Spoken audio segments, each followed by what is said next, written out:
If you're ready to talk, we're willing to listen. Well, I really enjoy this program today. Cayman Islands' foremost listeners participation program. May God bless every person.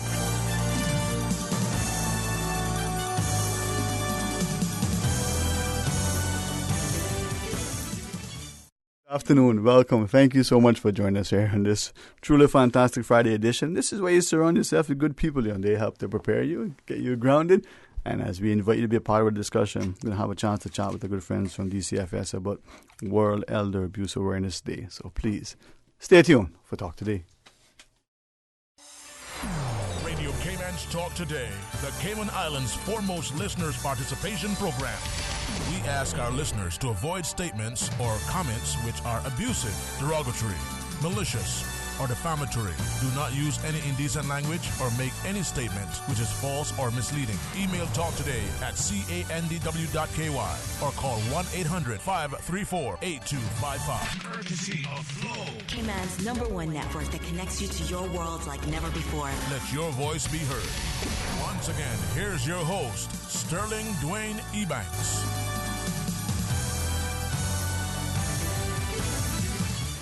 Hey, good afternoon. Welcome back. Thank you for joining us and really looking forward to having this opportunity for us to share and understand the importance of how we should show not just deference but a care and a love for our elderly. And from DCFS, it's important that we understand this not just because of a legislation, but hopefully it should be a custom at the very least.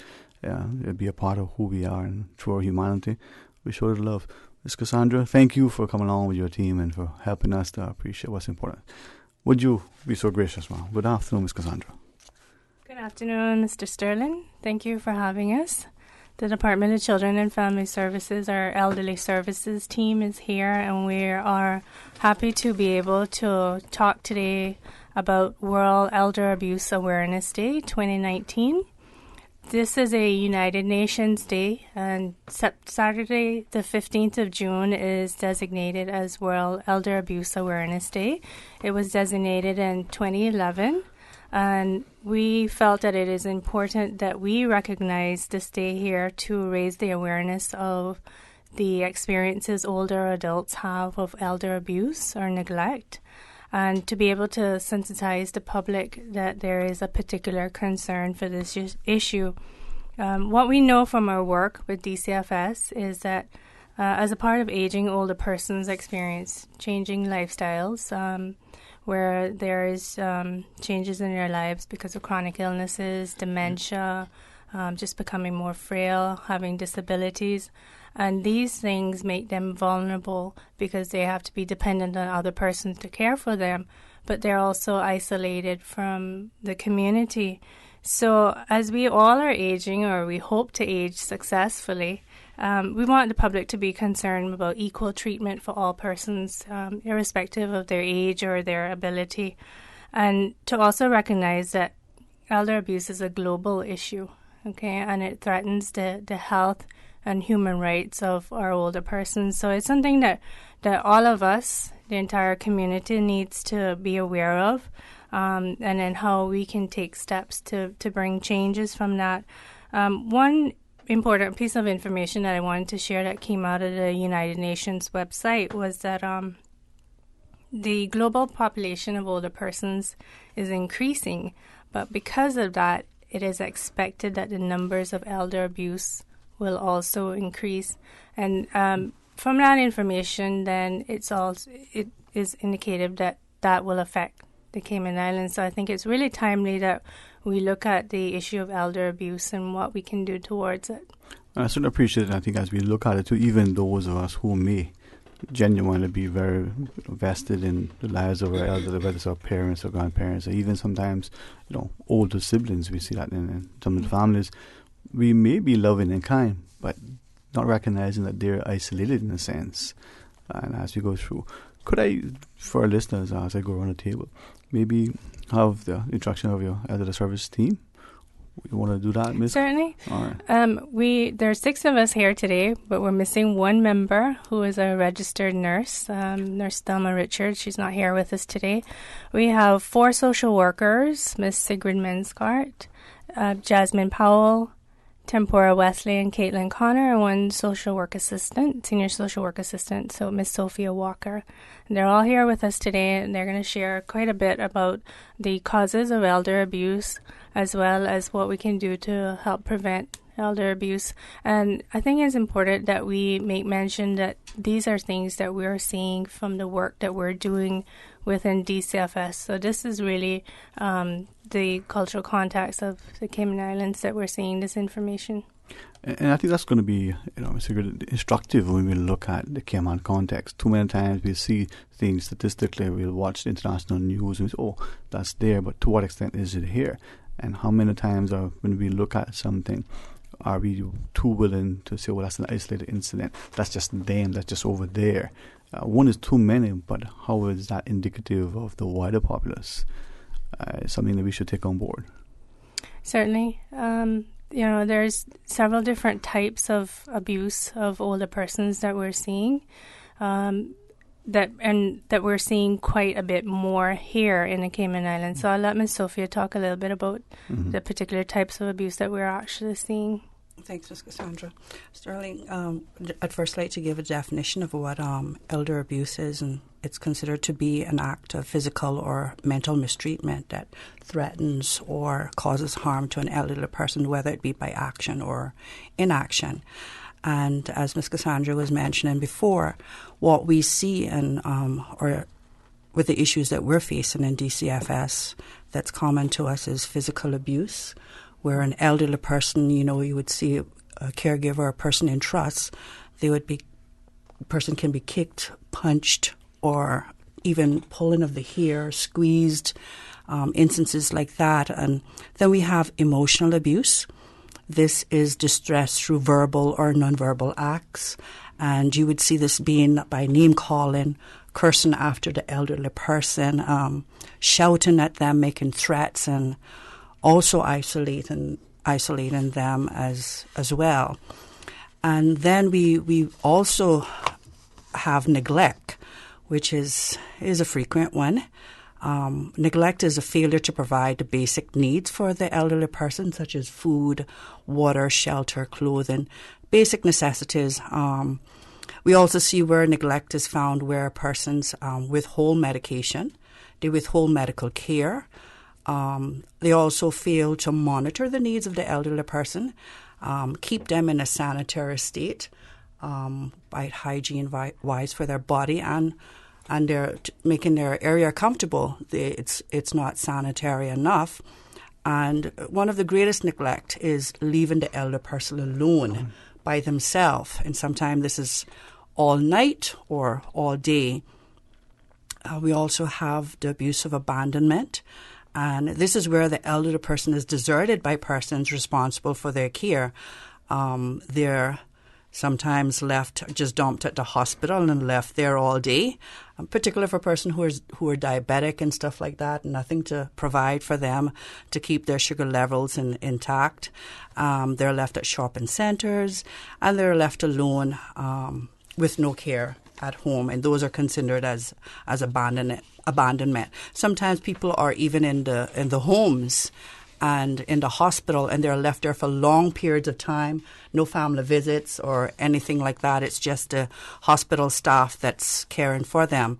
We also have the abuse of financial, where a person obtained property by deception, and these are mostly trusted persons, where they would either forge signatures to sell a property or the elderly person's assets, taking money that should be, or misusing it when it should be used in a particular way. They're using it for themselves.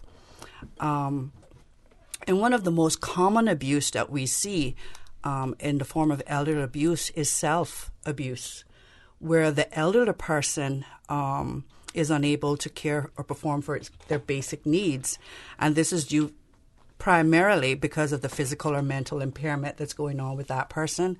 And so they will neglect feeding themselves or getting food or hydrating themselves with liquids and stuff like that. You'll see most of the time they're malnourished or they're dehydrated.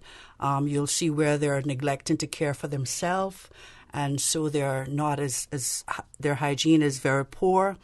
You'd also see where, and a lot of this is because they're unable to make the decisions due to the medical impairment. You would see where, they refuse to go. And we see this frequently, where a person refuses to go to get medical treatment, even for us to identify what are the medical ailments that they're suffering. So those are the things that we see in our environment. And I'll pass it back on to Ms. Cassandra. Thank you. Thank you. Sterling, I think also one of the things that we want to highlight, Sophia just talked a lot about different types of abuse. And in the definition of elder abuse, it talks about intentional harm against the older person.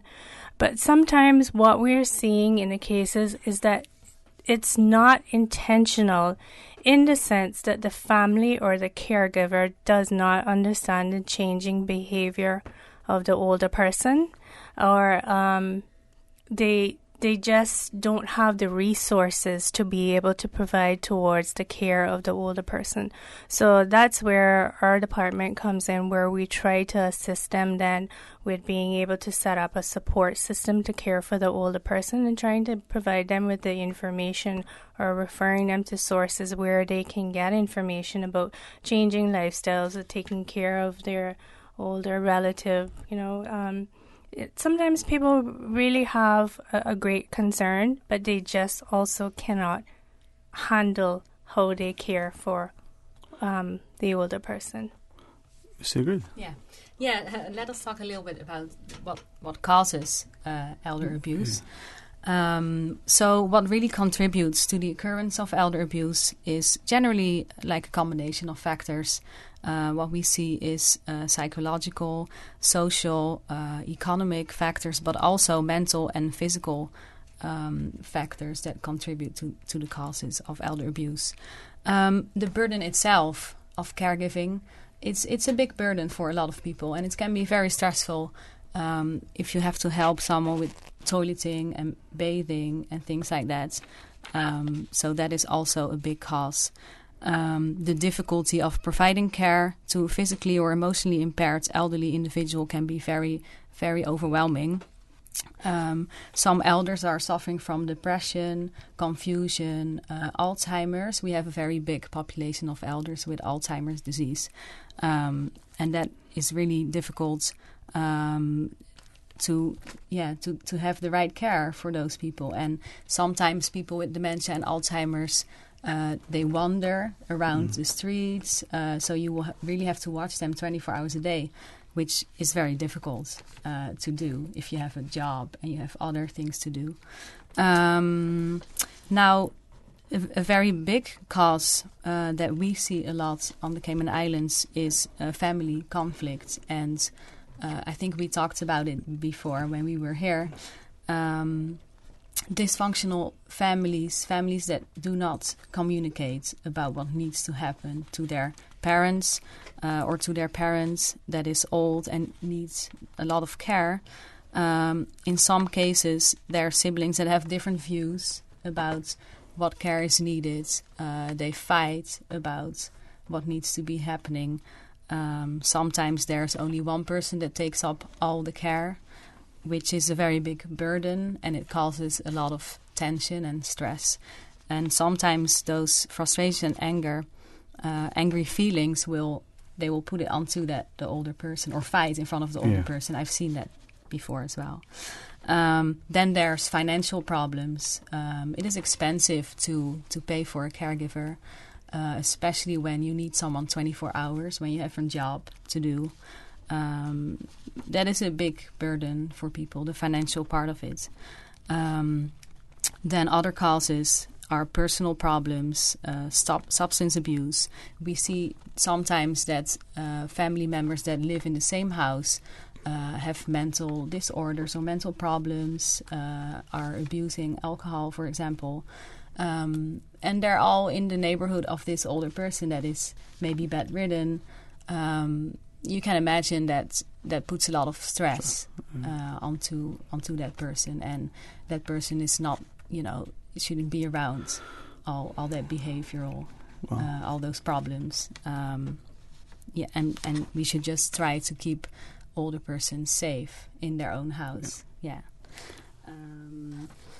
Then the last thing I want to say is that an increasing number of socially isolated elderly means that these individuals are often lonely and more prone to be abused. So Sophia already mentioned it before, like if someone is in the hospital or someone is elsewhere being abandoned, no family visits, maybe some elder or older persons that we have as our clients don't have any children. They're very isolated. Maybe only the caregiver will see this person. So that makes it very isolated, and therefore no one can really watch this person and see what's happening in the house, see if someone is okay. And that's where we come in sometimes to do welfare checks as well, and to check upon the older persons to see how they're physically doing, how their environment looks like, all of those things. Yeah. Well, I think, as we come back from the break, I appreciate you sharing, because I think many of us, as you were sharing, it's not just the things that we do, but the things that maybe we're not doing that could contribute towards the abuse as well. And even some of the things that we're doing that we don't think that they are, how they could be impacting that elderly person. We invite our listeners to stay tuned. We welcome, the opportunity to share this with you. So please join us after the break.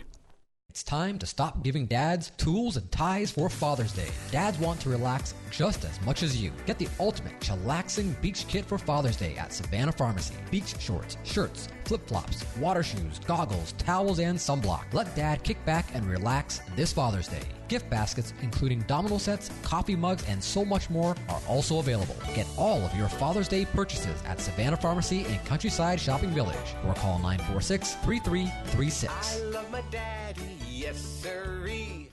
When you need stability, think Business of the Year. Considering a new career opportunity, think Best Place to Work. When dependability matters, think Outstanding Workforce. In need of a reliable financial partner? Think Bank of the Year. When you seek excellence, think Kima National. No matter how many accomplishments we achieve, we always set the bar higher. That's why we are the most awarded bank in Cayman, and we are proud to be your 2018 Bank of the Year.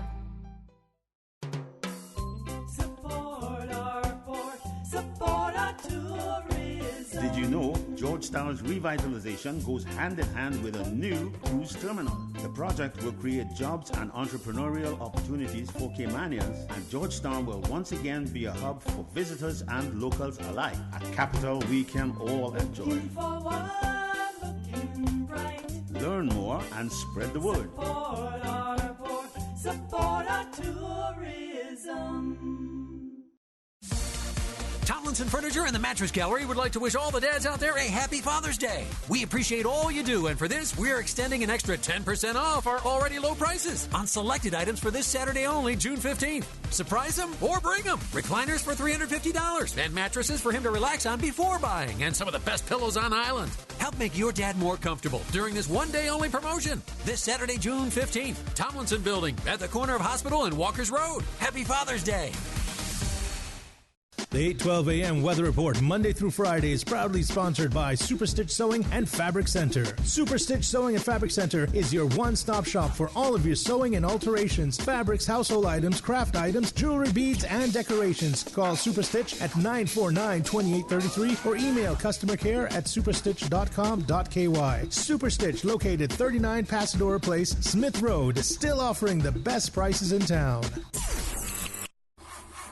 Wow, it seems I buy a battery every year. Oh, for real? You should buy your car battery from Vampman. Their batteries are tough. I have a 3-year warranty on mine. Oh, I know that trick. I take it back and they charge me a percentage of the price. Hear me out, bro. Not at Vamp Bobo. You can get a 3-year full warranty, no charge. And if they install it at Vamp, it includes free towing and jumping service. And let me tell you, you will never have to get your hands dirty changing no battery. Get Motorcraft Max or Plus battery for 20% off when it's installed by the service department at Vamp Motors on Walker's Road. Now that's a deal you can get charged up about. Vamp Motors, keeping you on the road.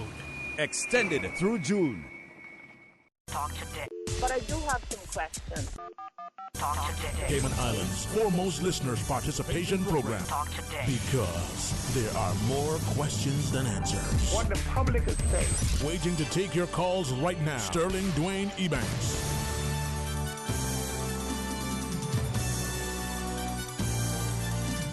Hey, good afternoon. Welcome back to Talk Today. Thanks for joining us. And as we get an opportunity to share with our friends from the Department of Children and Family Services in celebration of tomorrow as World Elder Abuse Awareness Day, I'm very, very grateful, not just to you coming here and reminding us, but for our community to becoming ever more increasingly not just cognizant, but responsive and recognizing that we play a role in helping our elderly not only to be feel safe and nurtured and loved, but to have life in those years, not just add the years to their lives. So, Cassandra, to you and your team, I really, really appreciate the opportunity.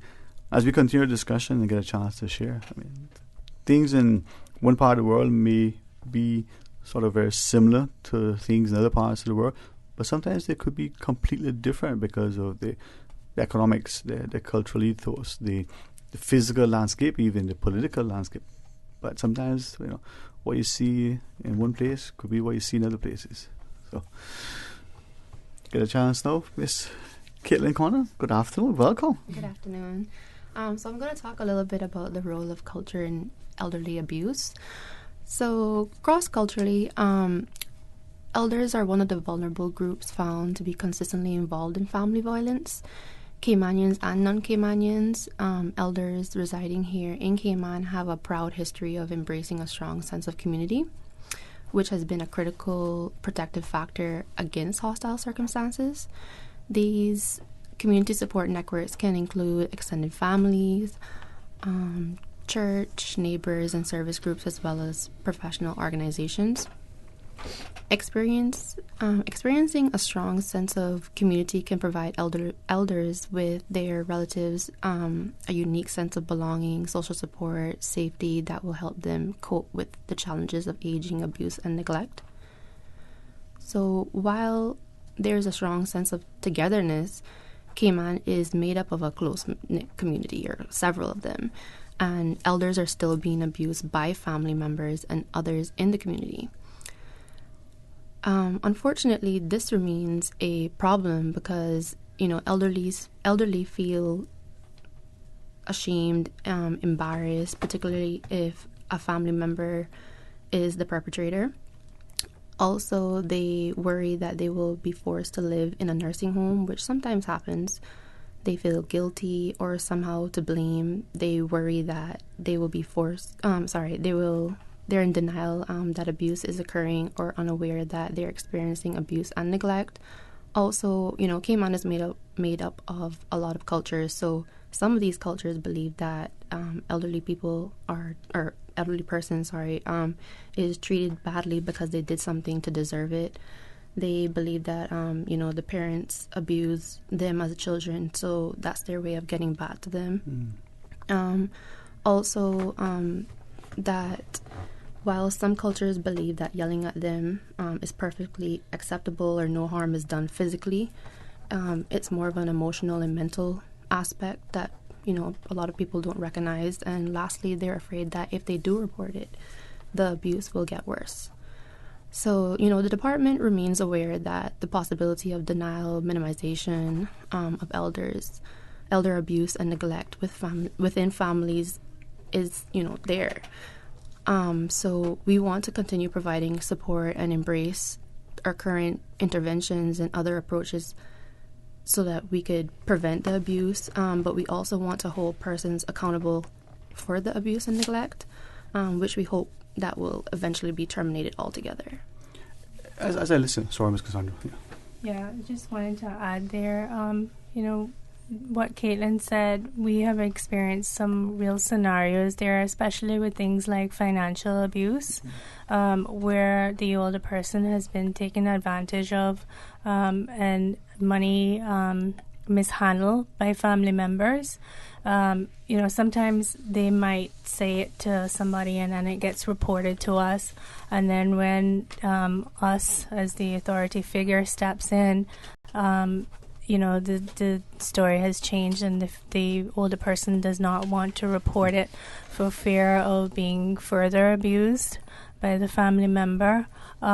So there are some real issues there of, this sensitivity to elder abuse and how families keep it on a sort of hush-hush basis. and not taking out the information.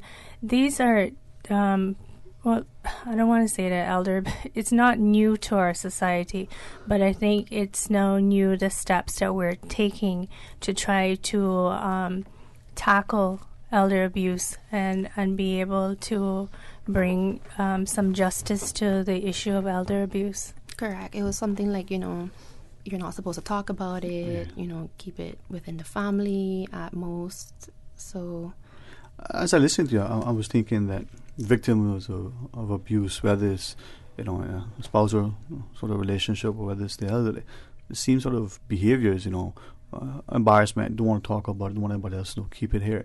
And that elderly person that maybe isn't as mobile, maybe isn't able to communicate verbally, perhaps even at greater risk because nobody's there to advocate. And then similarly, the notion that, well, the isolation, in the past we had a practice of visiting. So you got that interaction, it kept contact with the community. We're not visiting for whatever reason, nobody as a community serving their eyes. How do we... Yeah, I mean, and sometimes too we're a little bit trusting of caregiving situations that we put our older relative in, where the younger relative or the children could be out working and they have a caregiver at home for their older parent, and they're not checking on that older person for days. Maybe it's just visiting on the weekends, and so the older person is there, could be abused. Certain background checks were not done. What we also know is that there are caregivers out there who are not really qualified caregivers, but are put in positions where they are expected to perform, medical care for an older person. So it then becomes an issue as well as medical neglect, and not being able to provide the type of care that's required for the older person. If I may ask, not so much to belabor it, but I'm thinking of some cultures that have this strong ethos of a healthy respect for the elderly. I would like to think that that's where we are, and if not, what we're working towards, so that as we age, we're going to expect that level of love and support because that is the norm. But we know some cultures that you get old, you're out of sight, out of mind, and we just cast them aside. And I'm wondering if we have, as a people, sort of start to reconcile where we are. Are we the former or are we the latter? Well, Go ahead. I'll just quickly add something, and then Jasmine, you can jump in. In 2016, the Cayman Islands brought about the older persons, Cayman Islands older persons policy, which speaks to a lot of needs and action plans that are to be formulated to bring some changes for the older persons in the Cayman Islands. We now have the Older Persons Council as well, who are mandating some of those changes. So changes are coming.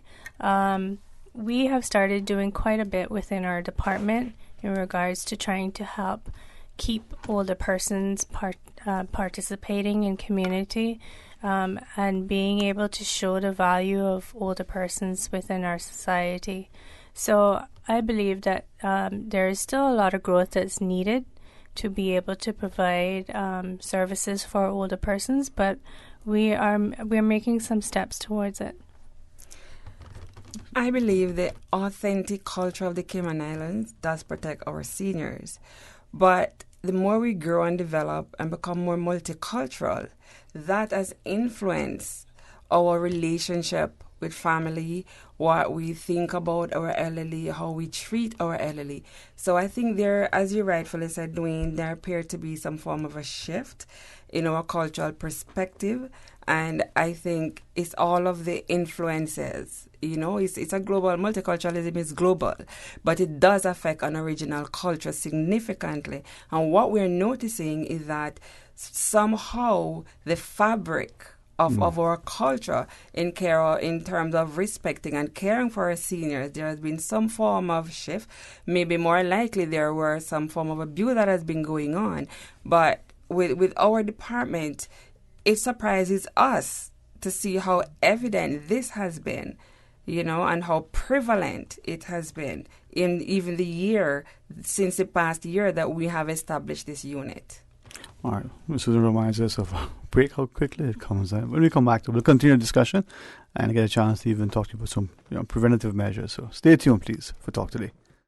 Stay up to date with the latest in healthy living and fitness trends every Saturday morning at 9:30 and Wednesday at 7 p.m. For the Health of It with Tara Bush. Most clinics in the United States, they kind of like one surgery fits all. You're saying, that's not necessary. That's not going to be the case with me. And that's good to hear. For the Health of It is proudly brought to you by GNC. Join the GNC community and take advantage of their discount days. The first 7 business days of every month and every Wednesday. GNC.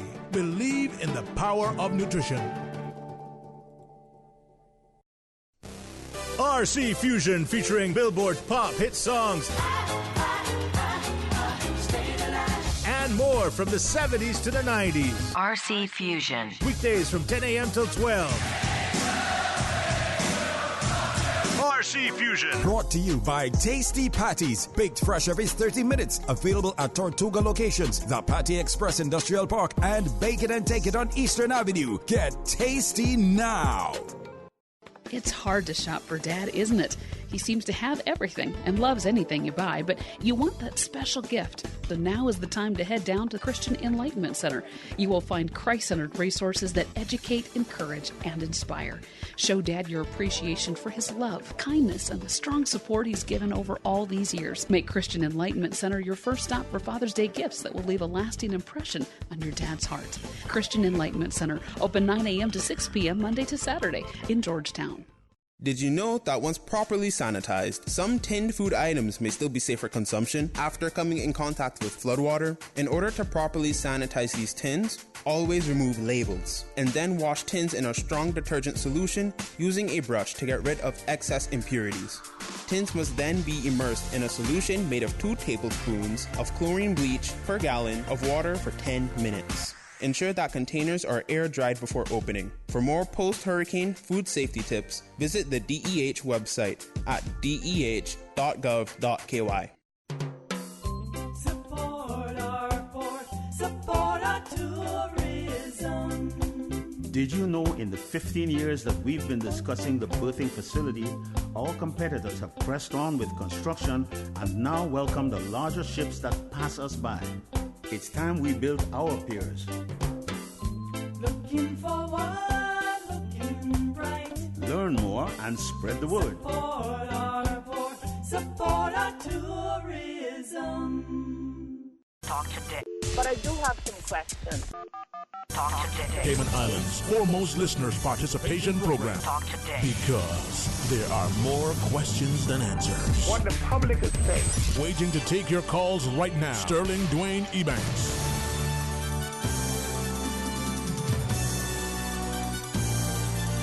Hey, good afternoon. Welcome back. Thank you for joining us. And in the studio, as we have our good friends from the Department of Children and Family Services, and we talk about World Elder Abuse Awareness Day, which is going to be celebrated tomorrow. I hope you allow me to share my gratitude that we have people, not just with the competence and the compassion, but your commitment and the notion that through educational awareness, through the services that you provide, as a community, we start to appreciate that we really, have to ensure that our elderly people are loved and respected and nurtured, and to check ourselves. As you were talking, I'm thinking, I wonder how I behave towards the elderly. Yes, sir, and yes, ma'am, isn't good enough anymore. Are you patient with them? Because maybe we're not. I know sometimes I'm not that patient even with myself. So even little things like that could be significant, but maybe not. Yes, Jasmine?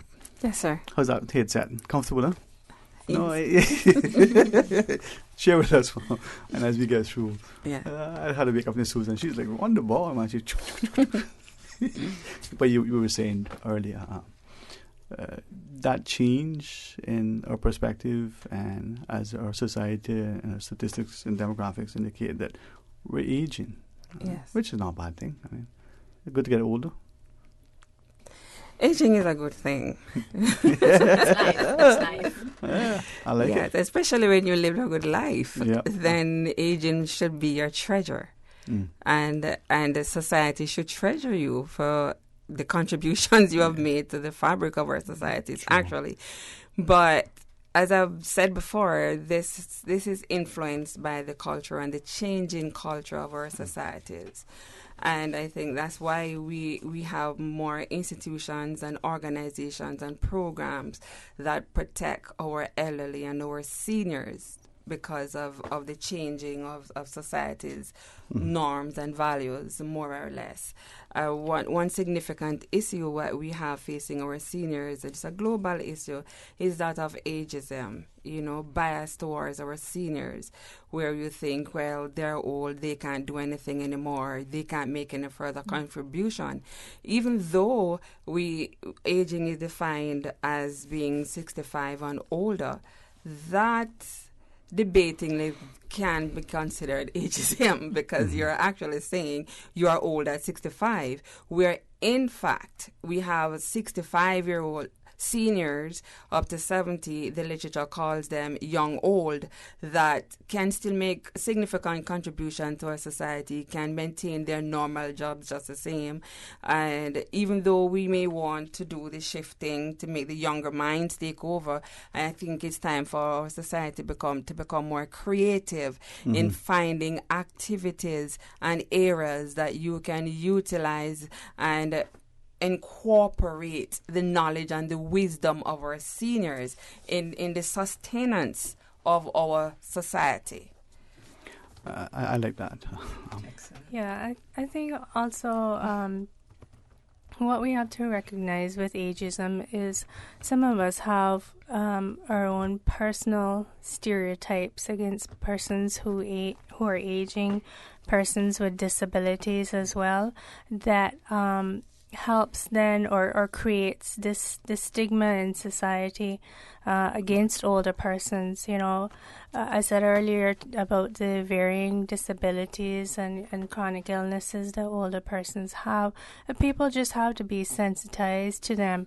It doesn't mean that because you see somebody's behavior has changed, that is not the norm in society, and that maybe you need to put person on blast. And I've seen it recently where something was published about an older person, and really I think that in itself is ageism, and it's really uncalled for.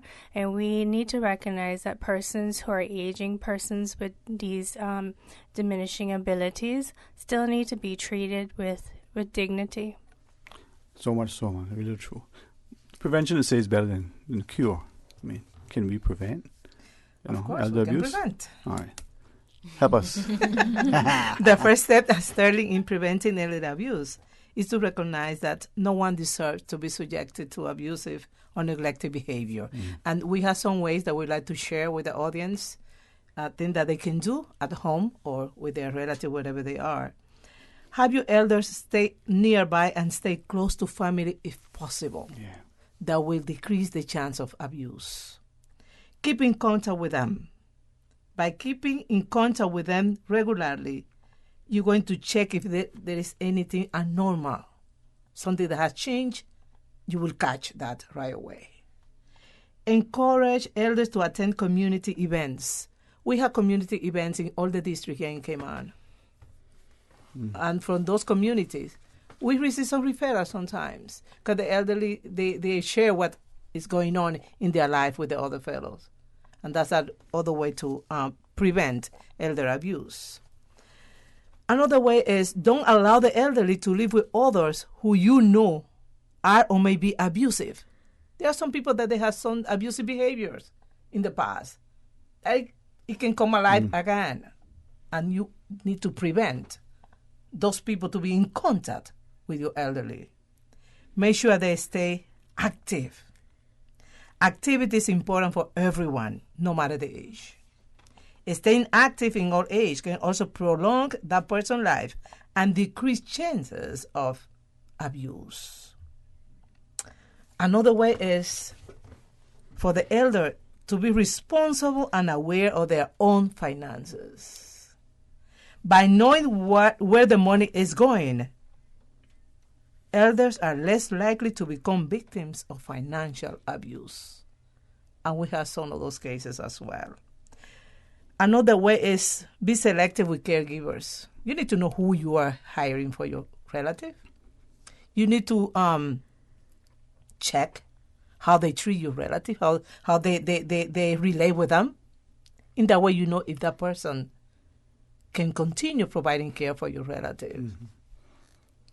Also, in preventing elder abuse, if you are the caregiver yourself, try not to become overburdened. If you are overburdened when caring for your relative, you are more likely to become a perpetrator of elder abuse. Impatient and... yes. When you're tired, you can do anything that can be dangerous to an elder person. Be aware of any changes in your loved ones, in the mood, the appearance. This can indicate if they are suffering from abuse.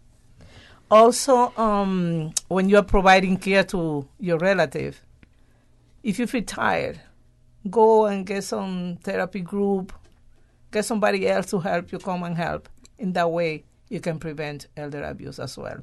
We would like to add as well that family support is very important in preventing elderly abuse. When the family is always there checking on the relative, things can be prevented for long ago. Now, as a listener, recognizing that, in our communities, we may have families where there are multiple siblings, or there may be, no sibling at all. Yeah. Well, what are we doing to make sure that we're taking care of the caregiver as well as the elderly person? It's Ms. Cassandra. But this is something that we have been trying to deal with. So what we've seen is sometimes, there are multiple family members, but there is only one caring for their older relative. So we've been able to offer services of doing family case conferences where we go in and we sit and we mediate with the family, so that one person is not feeling overwhelmed or overburdened with the care, because that really causes a lot of conflicts as well. There are other resources as well for families who don't have assistance, other large families that they can seek other family members to help.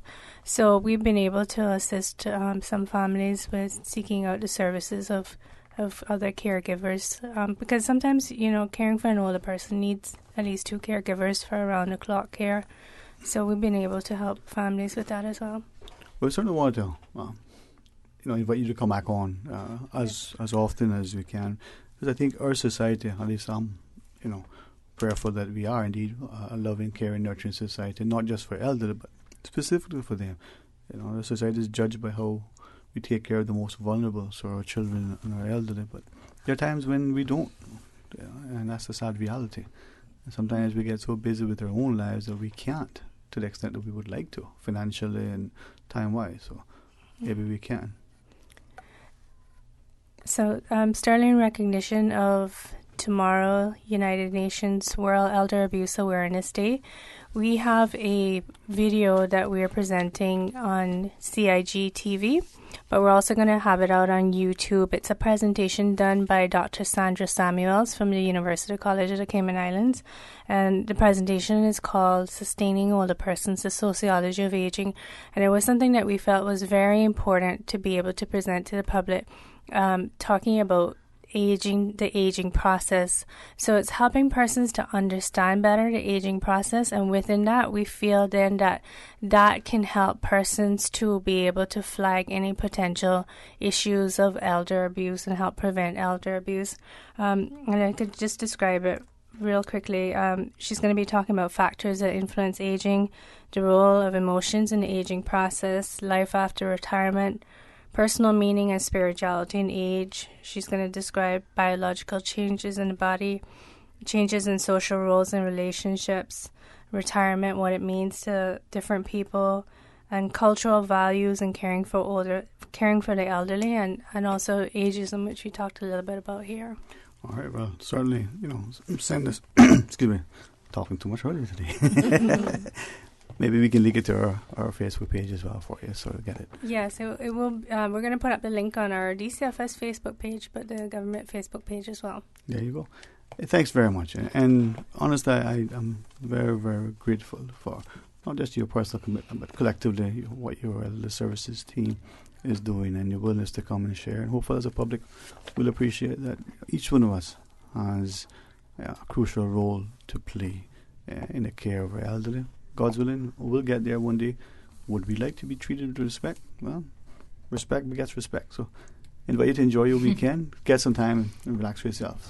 That is important, right? I just wanted to note that should you, the audience, the listening ears, know of any elderly persons that are being abused or have any question of how they are being treated, you can report. Mandatory, we need to report. Report to the police, RCIPS. We also have an elderly services unit email, dcfselderlyservices@gov.ky, or just inbox us on our Facebook page. We'll welcome that too. Thanks. There you go. Thanks, Ronso. Thank you. Reporting is there. See you guys very soon, hopefully. All right. Yes. To our listeners, join us after we come back. Radio K-Man. Headline. Radio K-Man's newsroom. Headline. These are the biggest stories right now. 5 young ladies begin their journey vying for the Miss World Cayman Islands crown. The Miss World pageant gets underway on Saturday, September 7th at Harkwell Theatre. The winner will then go to represent the Cayman Islands at the Miss World pageant in Thailand in December. To stay up to date, check out their Instagram page at Miss World Cayman. Good afternoon, I'm Dion Anglin with your headlines and news elsewhere. Lawmakers in New York have voted to eliminate religious exemptions for school vaccines for children as the state grapples with a measles outbreak. The law passed on Thursday night and led to chaotic scenes in the State House as anti-vaccination supporters clashed with lawmakers. Much of New York's outbreak has centered around Orthodox Jewish communities. And a German court has fined 2 gynecologists £1,780 each for advertising how they carry out abortions in their Berlin clinic. Earlier this year, the German government lifted a Nazi-era blanket ban on ads for abortion services. That's a wrap of your headlines. I'm Dion Anglin. Radio K-Man, the voice of the Cayman Islands. What's happening in your community? News and information, music and more. You can find us. www.radiocayman.gov.ky. Like us on Facebook and follow us on Twitter. Radio K-Man is your choice, your voice for today's biggest news. Radio K-Man.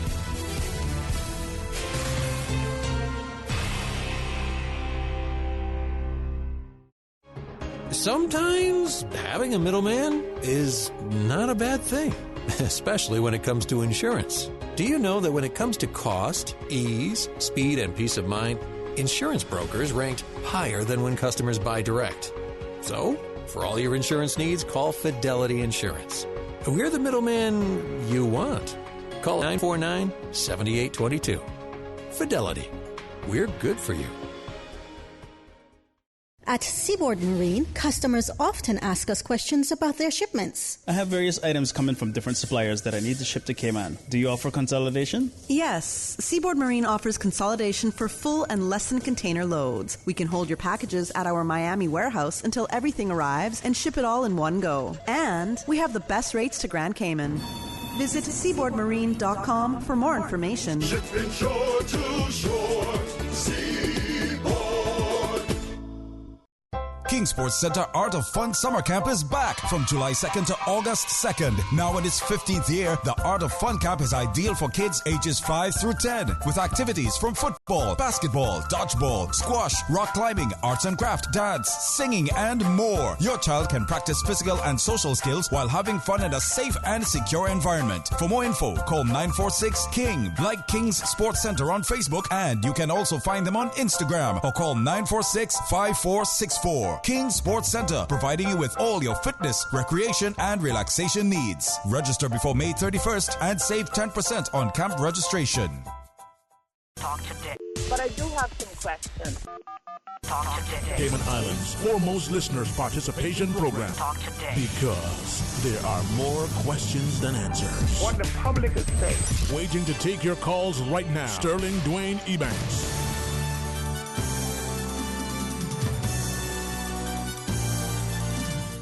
Hey, good afternoon. Welcome back to Talk Today. Thank you so much for joining us and now an opportunity to share, with you so that we start to not only respect our people, but our place in our society and our culture. And I'm honored to be able to have a chance now to chat both to Miss Rhonda Cornwall and Miss Jennifer Martinez, as we look at this idea of our built heritage, the physical buildings within our sphere. We sadly sometimes look, that old building.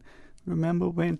And nope, in the short order, no more. So, as the sort of historical, let me get this right now, Miss Programs Manager, I'm going to say preservation, right? Miss Cornwall, it is time, I think, or it's timely that as a people we get more and more involved with the opportunities to see what is happening through the National Trust, maybe even if we have it, attend the Mission House, for example. But let's start with that. And this weekend is as good as any. Why not do today, what you didn't get a chance to do yesterday? Absolutely. So what we're doing this weekend, and let me first of all apologize for our district chairman, Robert Wood. You can't really apologize for him, but he's who, was going to be here today, but unfortunately due to some personal reasons. He's a busy man. He is a busy man. Will not be here, but I'm hoping that maybe he'll arrive a little bit later. But what we're doing tomorrow at the Mission House is we're having a Father's Day fun day.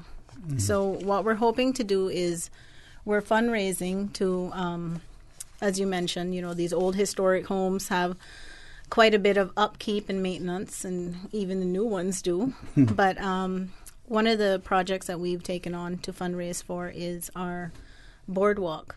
So the Mission House property, as I mentioned, is an old historic home, and it has quite a bit of Caymanian history. It tells the stories of 3 families who lived there. The Redpaths, the Lyons, and the Watler family. And it has a very fascinating story. It talks about religion, formations of school, and churches in Cayman. So I don't want to give too much away. Mm-hmm. If you haven't been out there, I would suggest you come out tomorrow. But again, so what we're doing is we're putting on this fundraiser to repair our boardwalk. And tomorrow we're doing an old-fashioned barbecue. Robert's fired up the grill. We've got ribs and chicken on sale. We're also doing a Bungston Castle craft making, face painting. Dwayne Ebanks is coming out to do some traditional Caymanian games. He has told me he's bringing his kite, his calavan, his gigs, conch shells. We're going to be skipping rope, although I don't think I will be skipping the rope. Maybe Rhonda will. Yeah, I don't know about that. But we also have Miss Rose Miles from town who's coming out. She's going to be making her peppermint candies. We have a photo booth and storytelling. Yeah, and you will also get opportunity to do tours of the Mission House as well. Yeah. And the thing is that not just the people who are relatively new to the community, whether 10, 15, 20 years, but even Caymanians with many generations behind them, sometimes don't do it as often as we should, so that we become reminded of it, so we become aware of it.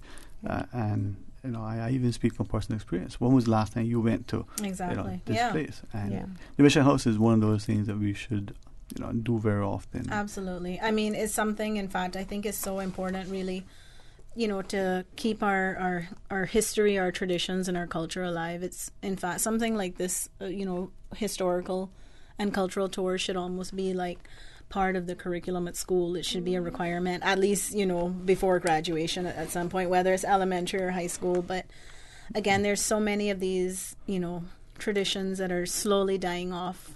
Yeah. One of the things that Rhonda and I kind of started up since we've, joined the trust was we started doing traditional cooking classes where we do them every first Saturday of the month. What we've done is we've paired up with local celebrity chefs, as I like to call them. I remember Mr. Bergman doing a couple for you. Yeah. Mr. Alvin comes out, Mr. Alvin McLaughlin. Rose Miles comes out to make her peppermint candies. Miss Olsa Dixon is going to be joining us soon. Rhonda's sister, Renda Cornwall. She is. And she's not okay. Just pick the button. No, definitely not. She's certainly not. Just clarify that there, no. She is not that But she does make a mean cassava cake. Yeah, know, she was... Actually, let's interject. Do we have anything to taste? Because, I mean... We have to come out tomorrow. I just tease you. We'll come back to talk about the cooking classes. She's the cousin baby self. No, sorry, Miss Jennifer. But, you know, so it was important to us because, you know, again, all these traditions are slowly dying off when we lose all of our older cooks. And, you know, because, again, these recipes aren't documented anywhere. So they're not written down or anything. So it was important to us to just, you know, keep this tradition alive and maybe document these things. And one of the things that we hope to formulate is some sort of traditional cookbook. And that's the thing too, the notion that even our recipes, despite, and I say this deliberately, trying to be as respectful, despite the changes that we may see because of changes in time and people, but the recipes, for the most part, are not recorded, they're not written down. Yeah, there's no, I mean, there's cookbooks that you can buy that's maybe variations of, you know, traditional Caymanian recipes. I mean, I saw there was a Cayman style lobster the other day that I quite interesting, you know, to say the least. But again, I mean, these are authentic Caymanian recipes, and it's not just about food at Mission House either. You know, one of the things we've also recently started was our crafting classes. So again, we do things like the rag rugs. You know, I mean, I remember spending summers cutting scraps of material with my grandmother, you know, to make these. And now, you know, no one, you know, you can go into a store and buy something like that. But I mean, when you make it yourself or when a loved one has made it, you know, it becomes a treasure, a family heirloom, you know. I think we're losing so much and not even consciously aware that we're losing, you know, every day. And from the recipes to the practices to the visiting. I mean, when the last time you went visiting? I gotta go there. And but you went. You know, I mean, that is what the Mission House is all about. You know, you pull up there and you drive in and you get out and you're completely transported back to Cayman of yesteryear. And you know, it's authentic. It's real. You know, it's something not just residents, you know, and Caymanians, but even visitors, you know, want. You know, the visitors want to come off the beaten path and they want something that is truly unique and truly Caymanian. All right. And that's what they can get at Mission House. So come out tomorrow. All right. Well, when we come back from a break, tell us more about it, because I think there's a lot of opportunities for us to see how it's important. I was going to even try to joke and, you know, throw a little fun at some of my good friends. You know, authentic, you know, being so close to the north side with the mosquitoes. No, you feel just like old times, but I won't go there.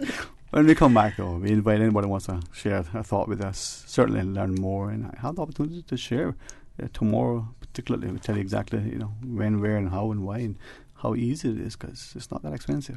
We'll tell you how. Stay tuned for Talk Today. There are plenty of reasons to be a Logic customer. There's lightning fast internet connectivity. There's the great overall customer experience. And now you can improve your Wi-Fi connectivity with Logic Boost Wi-Fi for free. With Boost, you can extend your freedom to stream, game, and download seamlessly anywhere in your home, like your patio or your underground lair if you have one. Sign up now for any Logic Bundle package and get free Boost Wi-Fi for a limited time. Visit logic.ky for details. Tomlinson Furniture and the Mattress Gallery would like to wish all the dads out there a happy Father's Day. We appreciate all you do, and for this, we are extending an extra 10% off our already low prices on selected items for this Saturday only, June 15th. Surprise them or bring them. Recliners for $350 and mattresses for him to relax on before buying, and some of the best pillows on island. Help make your dad more comfortable during this one-day only promotion. This Saturday, June 15th, Tomlinson Building at the corner of Hospital and Walker's Road. Happy Father's Day. The Talent Exposition of the Arts is now 18 years old. Cayman, get ready! The new South Hub Community Foundation presents the 18th Annual Talent Exposition of the Arts. Sunday, June 30th at the Hawkwheel Theatre. Take in awesome performances by Caitlin Tyson, UCCI Performing Arts, Liana Da Costa, Georgetown Primary School Performing Arts, Erica Rocket McBean, along with special appearances by gold medalists Stella Marie Junior Dancers and MCs Andrel Harris and Anika Connolly. Part of the proceeds from the Talent Exposition will go to support the Francis Bodden's Children's Home. Prepaid tickets are available at Funky Tanks and Winner's Circle for $10 or $15 at the gate. The 2019 Talent Exposition of the Arts from 5:30 p.m. Sunday, June 30th at the Hawkwheel Theatre. Get your tickets today. The Tuesday and Thursday edition of The Business Buzz is brought to you by Cayman Medical Supplies, providing quality pharmaceuticals, medical supplies, and consumer products to healthcare providers, retailers, and ultimately the patients at a reasonable rate in a friendly, caring, and timely manner. Cayman Medical Supplies is located at number 93 Smith Road, Windward Center. Telephone 949-6211. Talk today. But I do have some questions. Talk today. Cayman Islands' foremost listeners participation program. Talk today. Because there are more questions than answers. What the public is saying. Waiting to take your calls right now. Sterling Dwayne Ebanks.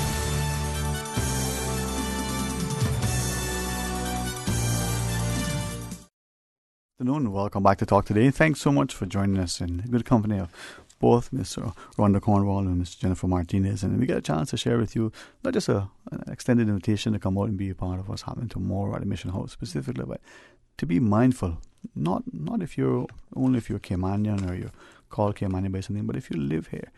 This is an incredible place. You know, we visit places. Perhaps we'll take a walking tour. Perhaps we'll take some sort of guided tour to see what they have, and it may be fantastic. But do we do the same here? Do we take it for granted? Us, who live and work here. And I think we do too often. But anyway, so tomorrow there's a... So tomorrow there's a fun day going on.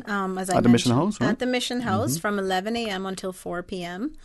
Again, I mentioned we are raising funds for a boardwalk.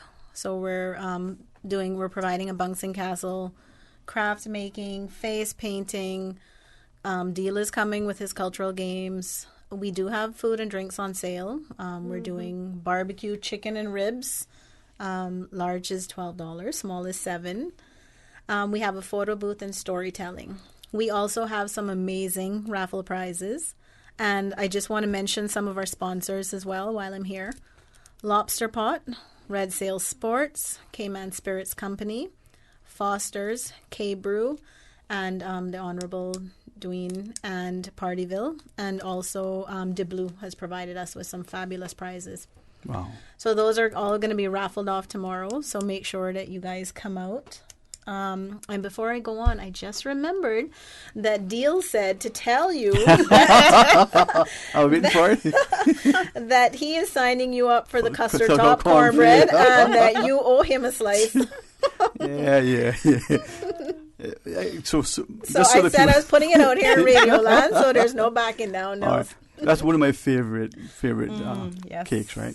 And I think my mother makes the best one. But of course, everybody probably thinks that, right? That my mother makes the best one is what I mean.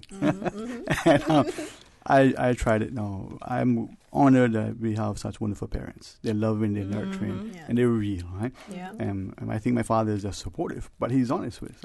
So I tried it, and my idea, the custard top should be a lot of custard and just a little bit of the cornbread. That's how I like mine too. Right? Just a little bit, right? And I tried it, and it's really soft. It's like a pudding, right? Yes. The first attempt, put it this way, a diamond was soft. The second attempt, a little bit better. Third, fourth, the 1,000th attempt. Finally, I got it. That it was good. I've never tried that. Yeah. Oh man, it's not an easy one to get right. And simple ingredients. I mean, again, this one no egg. This is just coconut milk and and I've seen it with egg, and people make it with egg, and I'm not gonna bash them for it, but there's no egg in mine. And Miss Bothwell shared a recipe. She said, well, this is an attempt at capturing, because again, it's an oral history, right? We are an oral culture. We don't write things down like that. And I got it, and I kept trying and tried to understand what my mama said, and I thought, I just can't get this thing. It came out good, and I was bragging about it. And really? I mean, when my father said, he said, Carly, he got you now. Well, all right, well, we may have to. No. Well, we are looking for someone to do that class at Mission House. What if it don't come out again? Because the second time was good, third time was okay, and I said, I'm sure you're confident in your skills. Oh yeah. I just, I'll buy that any day, but I don't think that's something I could try. No, man. And that was my problem, and I take this time to maybe share a little bit so that people become inspired. That's one of the challenges we have when it comes to our food, because it's not easy to make it. It's more complicated, perhaps because of how the process isn't written down and so on, right? But we know what is good fish dinner, what is a good, cassava cake. And when we go, gee, that cassava cake, we pass it off. So we are unwilling, perhaps a bit intimidated to try it, right? So go ahead and try it. What has been a love of labor of love for me was actually watching these, older Caymanian cooks and stuff, and watching them prepare these dishes, and then I'm having to guesstimate like how many cups of coconut milk is that and how much sugar, because everything they cook is with TLC. They don't they don't measure anything. Yeah. But that comes with experience, and this I think relates to what we're sharing tomorrow, because in what you also some of the cooking class they do through the National Trust. But I have a sister-in-law and I have some nephews, but nieces as well. So the grandchildren who have picked up the skill, they have the love, they've seen it in the kitchens with their parents, with their grandparents, and they're following that tradition. But if we don't encourage it, we don't nurture it, it's like everything, you don't use it, you lose it. Well, we actually started off last summer where we did our cultural cooking for kids, and that's something, again, we're offering this summer. And we really started with the kids, and it was so popular that adults started calling in. They're like, what about us? You know? Exactly. I didn't realize there were so many Caymanians who couldn't cook. Sadly. Maybe sadly. No, but I mean, again, because a lot of us now, are born in a time of fast food and, takeout and delivery and everything. We're slowly losing all these, Yeah, and I think part of that, too, is the fact that, in each family, you have the chefs, you have the cooks, and they traditionally are the ones that always do the cooking. So they will, your mother will make the Cayman-style beef, and that's what she does every year. And so you don't get the children that take on those roles because, you know that this is that person that's going to do it. And so the traditions don't get passed down in that sense. But I think what we've been able to do is to teach people, the secrets of how to make these dishes that, they love and enjoy. Well, if I would be permitted, and you guys guide me if I'm a little bit too harsh in this, I think we need to be constructive and critical. So when we see that thing that isn't authentic, irrespective of who's making it, especially if it's being presented as authentic, that we call it out. Yes. Yeah, absolutely. And I know I do that, and some people are offended by it, but too bad. Listen, all I gotta say is I don't put no ketchup in my Cayman-style lobster. or green bell peppers in But those are the things, because if you ever travel, and for me, when you go to places, you should see the sights, but you should try the food. You should talk to the people, and I want to know if this is something that I would eat, then I would like to try it. But make it the way you make it. Right, yeah. And as best as I can, I want to understand what you do, so that I understand we take account of perhaps religious preferences, food allergens, and the like. Once there's nothing there that should be an issue with you, you buy it. If it's supposed to be spicy, this is how we make it. Understand it's going to be spicy, and instead of taking a spoonful, maybe take a little taste. But no, you gotta water it down and change it out. Well, anyway, so tomorrow I see how I go off. But this is why it's important, because I think it's like meeting someone new. We get a chance to live, perhaps for a time vicariously through their adventures and experiences and travels. But you got to learn about them. You don't want them to be a carbon copy of you. Right. What's the point? You can look in the mirror and see that. Yeah. So Rhonda actually has some really good events coming up as well that are authentically Caymanian as you can get. So tell us a little bit. Yeah, definitely. Well, it's all part of the historic program and, what we're offering. Because, of course, as you said earlier, it's about our built heritage and the stories that we, learn about, from those establishments and our sites. And one of the sites that we're excited to open to the public is the old the old Savannah Schoolhouse. Now, this schoolhouse served the community of Savannah for 41 years. It's a tiny one-room schoolhouse, and National Trust manages this site now, and it's been closed for a while, and now we have the opportunity to open it up, and we're doing an open house on the 22nd of June, 9 to 11 a.m., and it's an opportunity for the community to come out and see what it looks like. The wooden seats that the students, sat and learned in. And just last week, we actually had an interview with some of the past students. And that was such a phenomenal event because it was like a reunion for them. Just listening to them talk about their experience of learning in that classroom. I mean, they had students up to 40-something, sometimes students in that one classroom. And they were all grouped according to age, and there was definitely structure and strict, rules. But they all spoke so lovingly about the teachers that taught them and how, each of them were able to just blossom under that kind of guidance. So, we're inviting the public to come out and see the old schoolhouse, see what it was like to, go to school before, we had the primary school built. Before we had AC.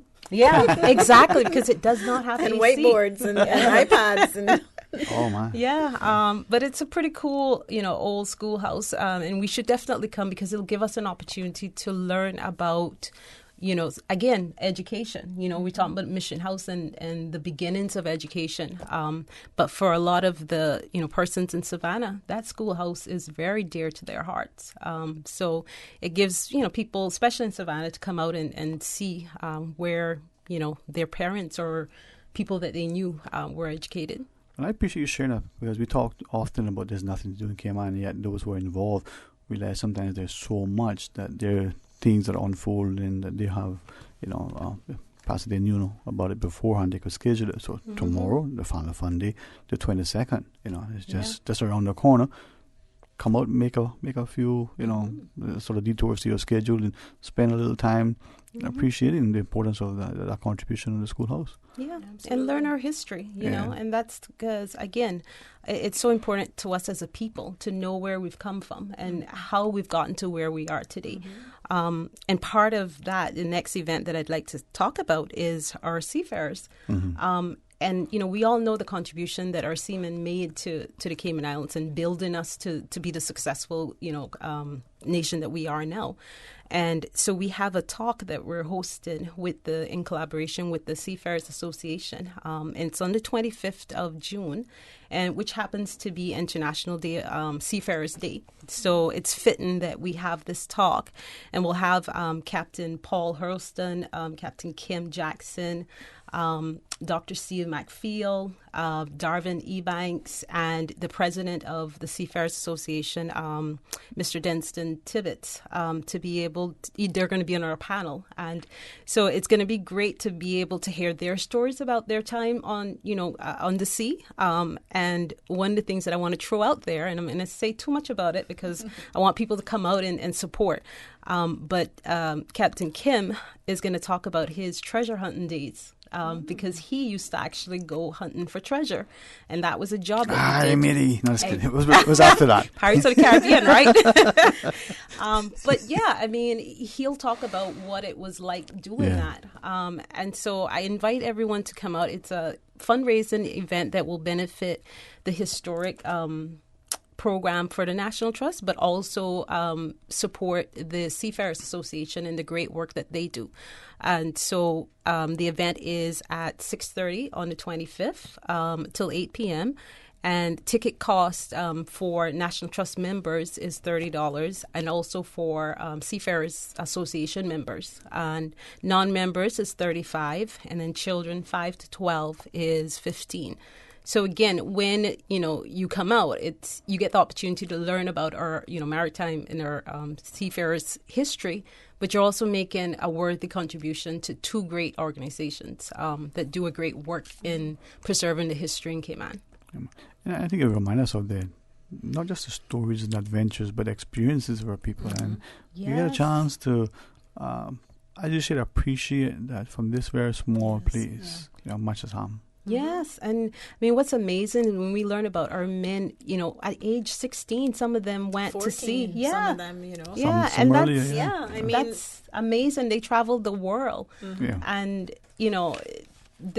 they brought back their experiences and everything that they went through. And not to cut you, but I think where we fall sometimes is our failure to appreciate that in this instance, these very young boys, expected granted, the cultural and historical makeup of societies then were different. Women were marrying, having children much earlier. Fair enough. That's not the issue that we're looking at. But they were doing things 11, 12, 13, 14, 15, and the way they did it, their lives were at risk. The things that they've done. And Captain Paul, only because he's been able to share it publicly now, to be involved with some of the movements of things. For instance, he talks about a nuclear reactor escorting it, up in Mississippi, under armed guard at a time when that wasn't just a feat. Right. And the screening, to be able to talk to someone who's done that, someone who was probably family, someone who through the connections to the community you can relate to. Wow, Mr. Kem with his, well, he's a storyteller. Yes, and it's going to definitely be an entertaining night because the panel are very interesting group of men, and so we invite everyone to come out and really just enjoy hearing their stories and learning from them. All right, so the 25th, then at the Seafarers Hall. Yes, at the Seafarers Hall, 6:30 to 8 p.m. Then tomorrow, National Trust at the Mission House. 11 a.m. to 4 p.m. Yeah, I'll correct that later on. All right. Closing thoughts? I just wanted to say that, if you're not able to come out to any of the fundraising events that we're having, there's loads of other ways you can contribute, to the National Trust. And one of those is volunteers. We're always in need of volunteers. We are a nonprofit organization. So we have everything, for back-breaking work for everyone.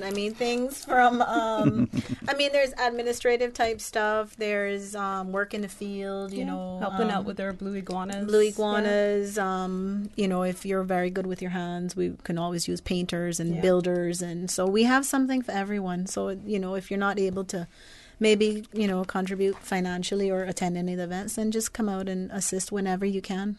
We're always in need. Well, you know what? Many hands make light work, and if we're doing something collectively for the greater good, and as we're working to not just preserve, but promote our history and our heritage, our culture, it's good for all of us. Yeah. You guys are awesome, and hopefully you get to join us again more often. So we're going to have to plan some more events. Go right ahead, man. My birthday's coming up next year. Happens once a year. We come in for our custard top cornbread. You know what? I will make it again. But dealers got me kind of. Listen, when you make it, you can have us back. When I make it, I'll eat it. See, you talked about having those people who cooked, right? Well, in my house, I'm the one who eat. So do I. Yeah, so you can't. I think we still need to add some exercise classes to the Mission House. All right. Well, maybe tomorrow they can come out and they can get a walk around. They can go and into Bunsen Castle. Yeah, see all the good things. So it's 11 until 4, 11 a.m. to 4 p.m. at the Mission House. At the Mission House. All right. Well, thanks very much. You guys have a great day tomorrow. Enjoy your rest of this Friday afternoon. On the way out, just give Susan a tip. Just kidding. She's not even She's not yet. She's used to you. I don't know if you can get used to me, but she's trying. All right. See that smile that she got? Yeah. Well, thanks so much for having us. Always a pleasure. Okay, we hope to see you tomorrow. I think I was told I need to be there. But all right. Let's see what else I can have to do. Yeah, it'll be fun. It'll be fun. All right. Guys, see you soon, very soon. Yeah. All right. Thanks so much. Listeners, when we come back, give us a shout. Stay tuned for Talk Today. Each weekday, Monday through Friday, Miracle Brokers is the proud sponsor of Radio Cayman's Bulletin Board. For all your moving needs, call the professionals of Miracle Brokers, 949-5989 or 916-0355. For a free estimate, they take the hassle out of moving. Miracle Brokers. Now located at 140 Kingbird Drive in the North Sound. For the Health of It is heard on Wednesdays at 7 p.m. and on Saturdays at 9:30 a.m. It is brought to you by Holy Cross Hospital. Quality medical care and advanced technology with sincere compassion and understanding. Our mission is you. Call 1-954-351-5906 or visit Holy Cross Hospital at holy-cross.com. Headlines. With the latest headlines. Headlines. All the news when you want it. Tune in to Radio Cayman for hourly headlines of the day's top stories. One of Cayman's bright and shining young stars. Local, regional, international. Headlines. Turning to international news. Updates on the hour between 7 a.m. and 6 p.m. on weekdays. Radio Cayman News. Headlines. Your voice, your choice for today's biggest news. Get set to get wet at the Flowers 1 Mile Sea Swim on Saturday, June 15th. Be a part of the world's richest open water event with over $100,000 in cash and prizes to be won. 1 in 7 wins. Celebrating 27 years with Swim and Win. Random prizes including smartphones, tablets, airline tickets to London, New York, Rome, Portugal, Dublin, Los Angeles, Brazil, Mexico, Toronto, Montego Bay, and more. No race day registration and limited to 1,000 swimmers. So register online today. Visit flowersseaswim.com for more information. All registration fees will be donated to the Special Olympics Cayman Islands. The 27th Annual Flowers 1 Mile Sea Swim on Saturday, June 15th. Proud sponsors include the Flowers Group, the Department of Tourism, Davenport Development, Cayman Airways, Flow Cayman, and Ministry of Education, Youth, Sports, Agriculture, and Lands. Fathers all around the world are ready for Father's Day. What they're not ready for is more socks. Show Dad a whole lot of love this Father's Day with the Galaxy S9 or S9 Plus from Flow and get $150 off the price. Give the big man the headset he deserves to upload, download, message, and stay connected in style from Flow and save. Because this Father's Day, socks just won't cut it. See in store for full details. Terms and conditions apply. Celebrate Dad this Father's Day with Flow. 89.9 Radio Cayman helps you to weather the storm during this hurricane season. One of the most crucial elements of hurricane preparedness is storm awareness. During the season, it is of utmost importance to pay attention to the latest local weather forecast, as hurricanes do not suddenly form or strike. There are various methods of advanced notification. Utilizing such may be the difference between a favorable outcome and disaster. Both television and radio serve as excellent mediums with up-to-the-minute storm path information in the wake of a hurricane. Another method of tracking a hurricane may be only arm's length away. Your smartphone or tablet can be your most valuable tool before, during, and after a storm, providing countless numbers of apps with crucial hurricane information. Many apps allow you to track storms with moving radar and satellite imagery, plus offer alerts, current conditions, forecasts, advisories, and even video. This hurricane preparedness tip was brought to you by your community radio station, Radio Cayman, 89.9 FM. Tomlinson Furniture and the Mattress Gallery would like to wish all the dads out there a happy Father's Day. We appreciate all you do, and for this, we're extending an extra 10% off our already low prices on selected items for this Saturday only, June 15th. Surprise them or bring them. Recliners for $350 and mattresses for him to relax on before buying, and some of the best pillows on island. Help make your dad more comfortable during this one-day only promotion. This Saturday, June 15th, Tomlinson Building at the corner of Hospital and Walkers Road. Happy Father's Day. Hello, I'm Joseph Woods, the Acting Port Director. Our port facility is the hub of the Cayman Islands commerce and economic activity, handling $658 million in imported goods annually. From groceries to construction materials, all sectors of our economy depend on the port. But it is now 40 years old. Its infrastructure is degrading, and we feel the strain from insufficient space for both cargo and cruise operations. The time is now. A new expanded port facility is needed to allow both cargo and cruise to operate efficiently and to support our island's continued growth and development. Support the port, support our tourism, support Cayman's continued growth and development. Talk today. But I do have some questions. Talk today. Cayman Islands' foremost listeners participation program. Talk today. Because there are more questions than answers. What the public is saying. Waging to take your calls right now. Sterling Dwayne Ebanks.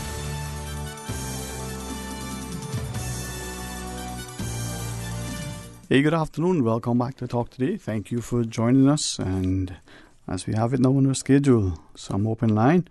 Hopefully, as your day rolls on, you'll have some time for us to share your thoughts. And as we do, again, a special thanks to all who share with us in relation to all the things. So tomorrow at the Mission House, there's a fundraising event to raise money for the boardwalk. Father's Day Fun Day at the Mission House up in Bordentown. It's going to be on from 11 a.m. to 4 p.m. And as you heard, Dwayne Ebanks is going to be there. Probably not, within the Castle Top Corn Bridge, but he'll still be there. And Dwayne is remarkable in his own right. From the gigs to the caravan to the kites and the like. So it's a good time to go and have some fun and get some of the good food, support activities and efforts to raise funds for the boardwalk. Equally though, please just make a note, the following week on the 22nd of June, only from 9 a.m. to 11 on the 22nd at the Old Savannah Schoolhouse, sort of open house. The opportunities here for us to support not only the activities of the National Trust, but to be mindful of all the good things that are in our society. And then, of course, on the 25th at the Seafarers Hall from 6:30 in the evening, a chance to hear tales of, some of the Cayman's seafarers, sort of a discussion in honor of International Seafarers Day. You can hear Captain Paul and Mr. Kim, Mr. Denniston come out and share. So, make a note. It's a wonderful history. It's a wonderful country.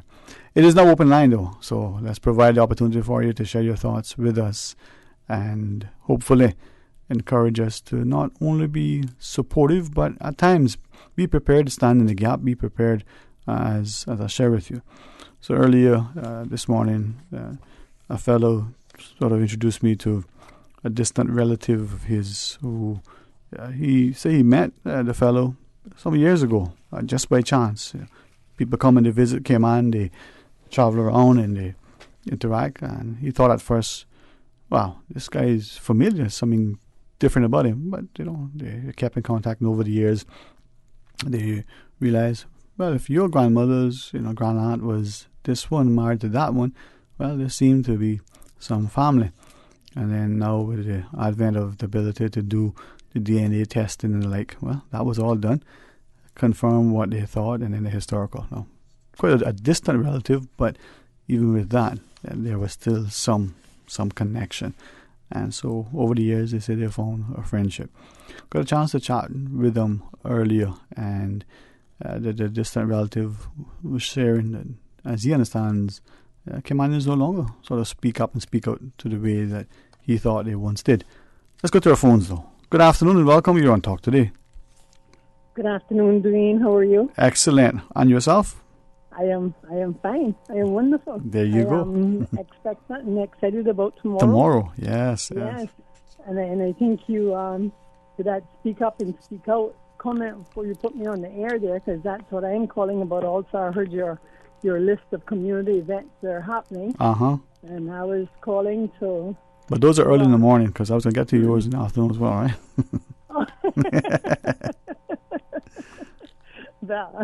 I thought it would be in line for me to also call as well. Thank you for doing that. Yes. And I look forward to seeing the many people in this country come out tomorrow, even with the short notice. Well, I was going to ask you, well, before you do, go ahead, continue. So it is tomorrow at the lawn of the Glass House, all right? Yes. What time you want people there? And then tell us more about it again, please. It is at 5:30 that we are converging to set off on the march. It's a silent march, actually. I never did say that to anyone, but it's a silent march to the to the Legislative Assembly. I'm sorry, but it's also a march to stand for and support traditional family values. The definition of family, its values, and its construction. Sorry, and so that's what it's for tomorrow evening. I was talking with someone at a wayside store just now, and they started to list out all of the issues that they see that is affecting the family structure in the Cayman Islands. And so I said, well, we're going to have to address them together, but we have to stand together if we're going to stitch the fabric for our family values back together. We're going to have to do it together.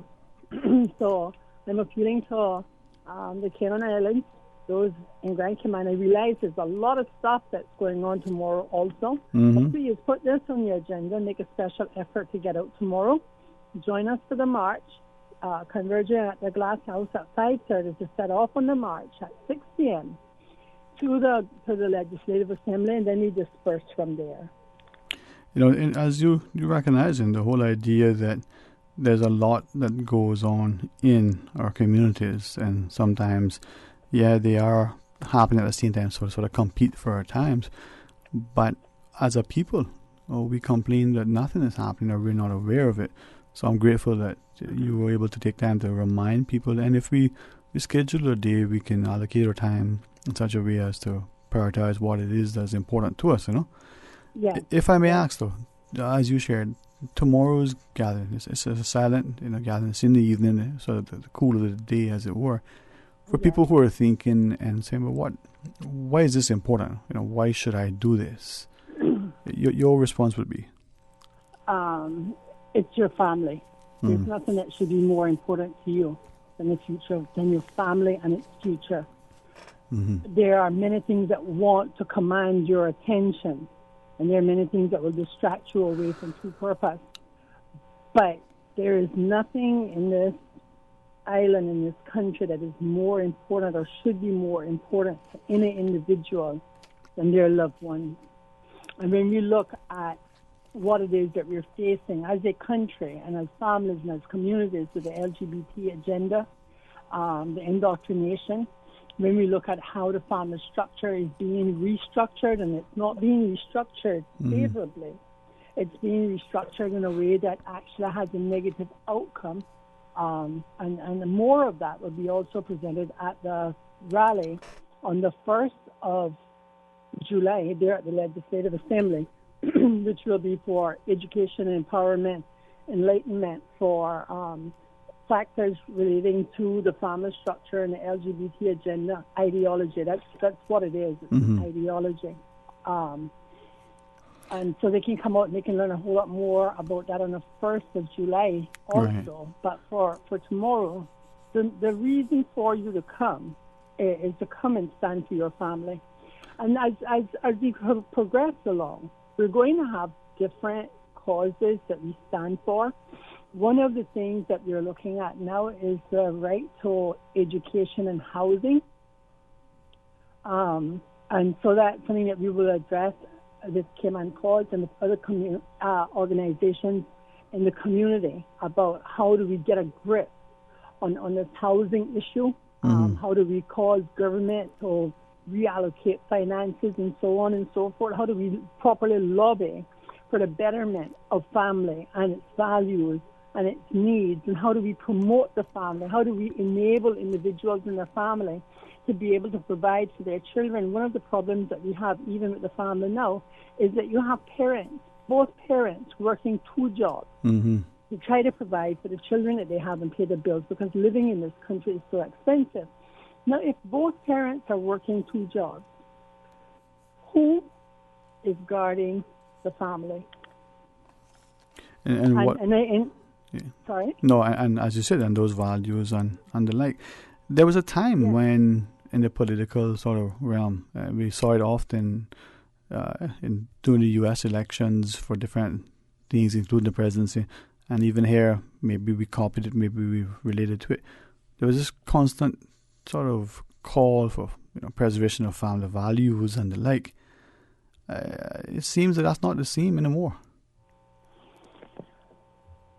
I think that there are many people who are struggling, trying to maintain family values, but the demands of life is really forcing them in a way where it is that they are now being not only the demands of life, but impositions of their own thoughts is driving them in a way in which they are slowly having to give up on some of their family values in order to make ends meet on the other side, or because they are threatened for losing their job if they don't agree along with certain ideologies, because of all the name calling. If you are pro-God, then they tag you with all sorts of names and they treat you a certain way.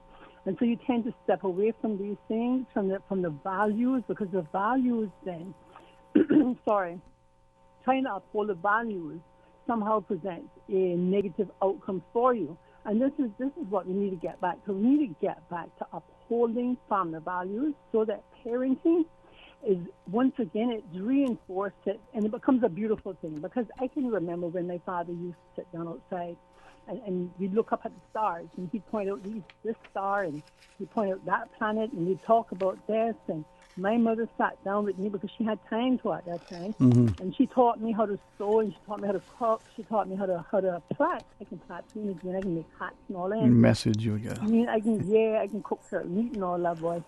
I can eat it, you know. Yeah. Sorry. But Dwayne, these are the things we need to get back. Mhm. So, we haven't lost them yet, you know. They're being eroded. The most valuable thing we have in our society, our family values, are being eroded. They're being dismantled.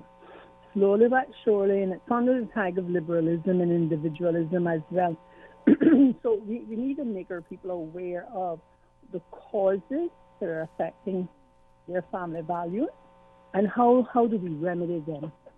And we remedy them together as a people. We are the best. I've said this time and time again. We are the best talkers. We see our problems. We talk about our problems. We talk about our problems in a car drive. In one of our backyards, in a bar, we will talk about it. But it's time now for us to move past talking and take action. Because we have the thought, we have the word, and then we have the action. So we've thought about it already. We thought about it so much, and it's impacted us that we began to speak about it. And now we need to get to the next level in this, and this is to begin to do something about it. But we have to do that together, because I on my own can't change the family structure in Cayman. I can't change the Yeah, hello? Hello, caller? I'm going to lose connection with you in just shortly. Okay. Yeah, but that is the tail end of it, is that we have to do it together. We have to stand together, and let's start that tomorrow afternoon at 5:30 here Okay. at the lawn of the Glass House. All right. So 5:30 tomorrow, so to get there and, just hit a silent march. Hey, thank you very much, Katina. Thank you. Thank you, too. Have a wonderful afternoon. You do the same. All right, we'll pause and take a break. When we come back, we invite you to be part of our conversation, so give us a shout. Always separate debris from household garbage after a hurricane hits. Debris includes roofing materials, downed tree branches, and metals. All items of debris must be placed in separate piles to the front of the property or at a side that is easily accessible to collection trucks. Debris must be placed in a location that will not cause obstruction to roadways or come in contact with electrical lines. For more post-hurricane waste management tips, visit the DEH website at www.deh.gov.ky. Radio Cayman, maintaining the innovation. On a daily basis, making it easy to connect with you, our listeners. Add us to WhatsApp today, 925-3261. That's 925-3261. Radio Cayman. Send a text or voice note. Can I send a request, please? You don't really have to ask us. Just send a request. This is a shout out to my ex. Radio Cayman, the voice of the Cayman Islands. Radio Cayman, maintaining the innovation. Country classics. Well, I was born to coal miner's daughter. On the road again. They're gonna put me in the movies. Papa Top again. Out in the West Texas town of El Paso. Because you're mine, I walk the line. Well, I love the Country classics. Young love, first love. You never count your money when you're sitting at the table. If you enjoy classic country music, come hang out with Radio Cayman this Saturday, 3:30 to 6 p.m. In the Mississippi cotton picking Delta town. This Saturday afternoon, following American Country Countdown, 3:30 to 6 on Radio Cayman. Just walk on by. Wait on the corner. Country classics. Talk today. But I do have some questions. Talk today. Cayman Islands' foremost listeners' participation program. Talk today. Because there are more questions than answers. What the public is saying. Waiting to take your calls right now. Sterling Dwayne Ebanks.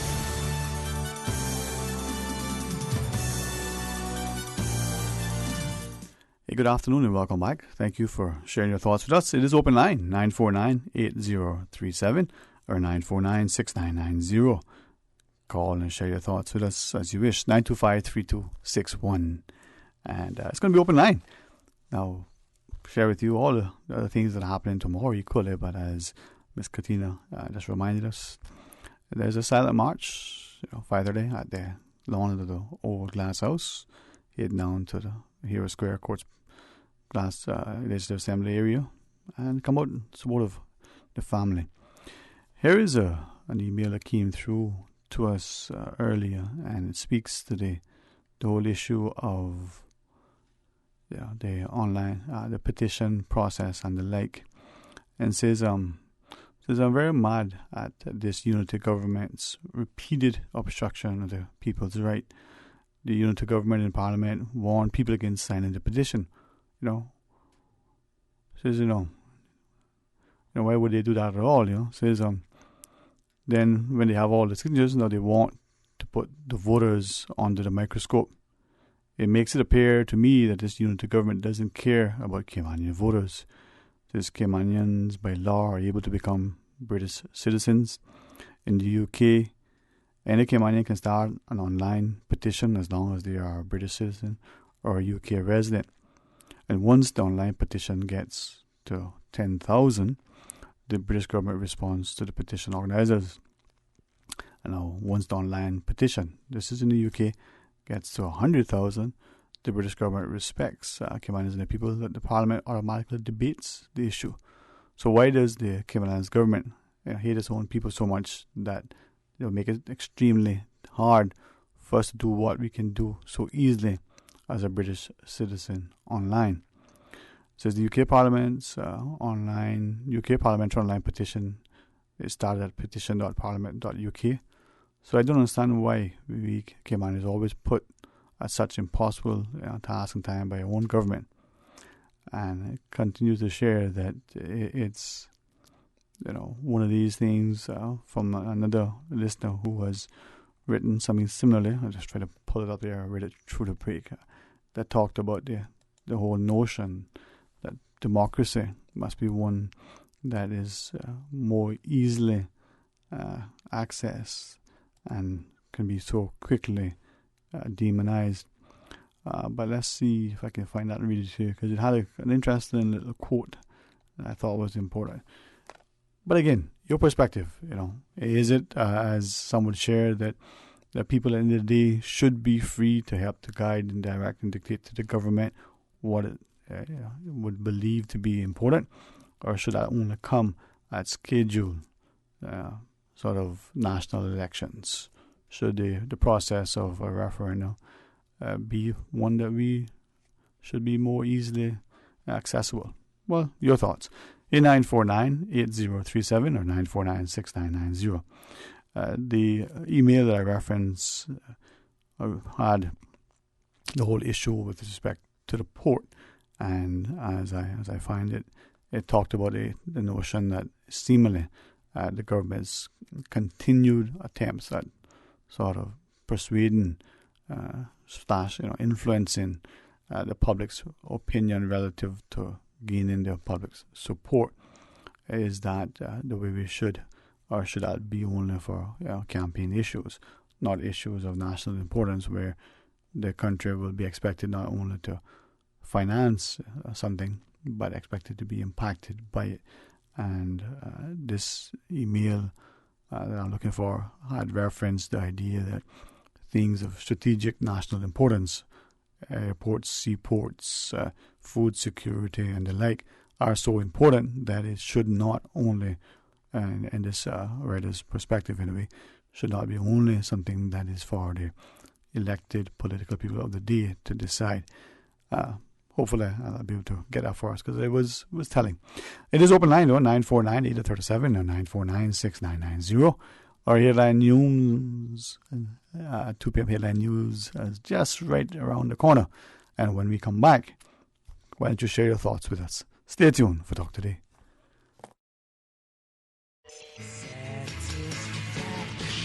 Satisfaction is guaranteed 24 hours a day, whether it's music or information. Grand Cayman to Cayman Brac to Little Cayman. We've got you covered. You ever hear a thing like that? Radio Cayman in the Cayman Islands. Radio Cayman. Radio Cayman's newsroom. These are the biggest stories right now. The family Sunrise Cottage in East End, the oldest of the Department of Children and Family Services residential facilities for older persons, closed this week. The Sunrise Cottage closed on Wednesday. It had been in operation since the 80s. Going forward, government will look into development of a purpose-built facility for older persons in the eastern districts. Good afternoon, I'm Dion Anglin with your headlines and news elsewhere. A landslide hits a road in the Fujian province in southeast China after days of heavy rain and flooding in central and southern parts of the country. The disaster has killed up to 61 people. Thousands of people have been rescued and hundreds of thousands have been evacuated from their homes. Italian actress Ornella Muti has been told she could go to jail if she fails to pay damages for cancelling tour dates to attend a dinner with Russia's Vladimir Putin and actor Kevin Costner. Muti had been due to perform on stage in December of 2010, but called in sick for 3 nights and flew to St. Petersburg to attend the charity gala. And when Toronto Raptors won the NBA Finals against Golden State Warriors last night, they weren't just celebrating a sporting success. The Canadian basketball team had managed something perhaps more significant, killing the Drake curse. The rapper has 4 years been taunted by sports fans for bringing bad luck to their teams. Now the star has finally overseen a win, watching his favorite team become the first Canadians to win the NBA title. That's a wrap of your headlines. I'm Dion Anglin. Radio Cayman, the voice of the Cayman Islands. What's happening in your community? News and information, music and more. You can find us. www.radiocayman.gov.ky. Like us on Facebook and follow us on Twitter. Radio Cayman is your choice, your voice for today's biggest news. Radio Cayman.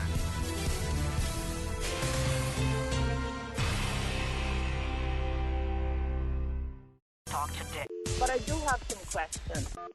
Talk today. Cayman Islands' foremost listeners participation program. Talk today. Because there are more questions than answers. What the public is saying.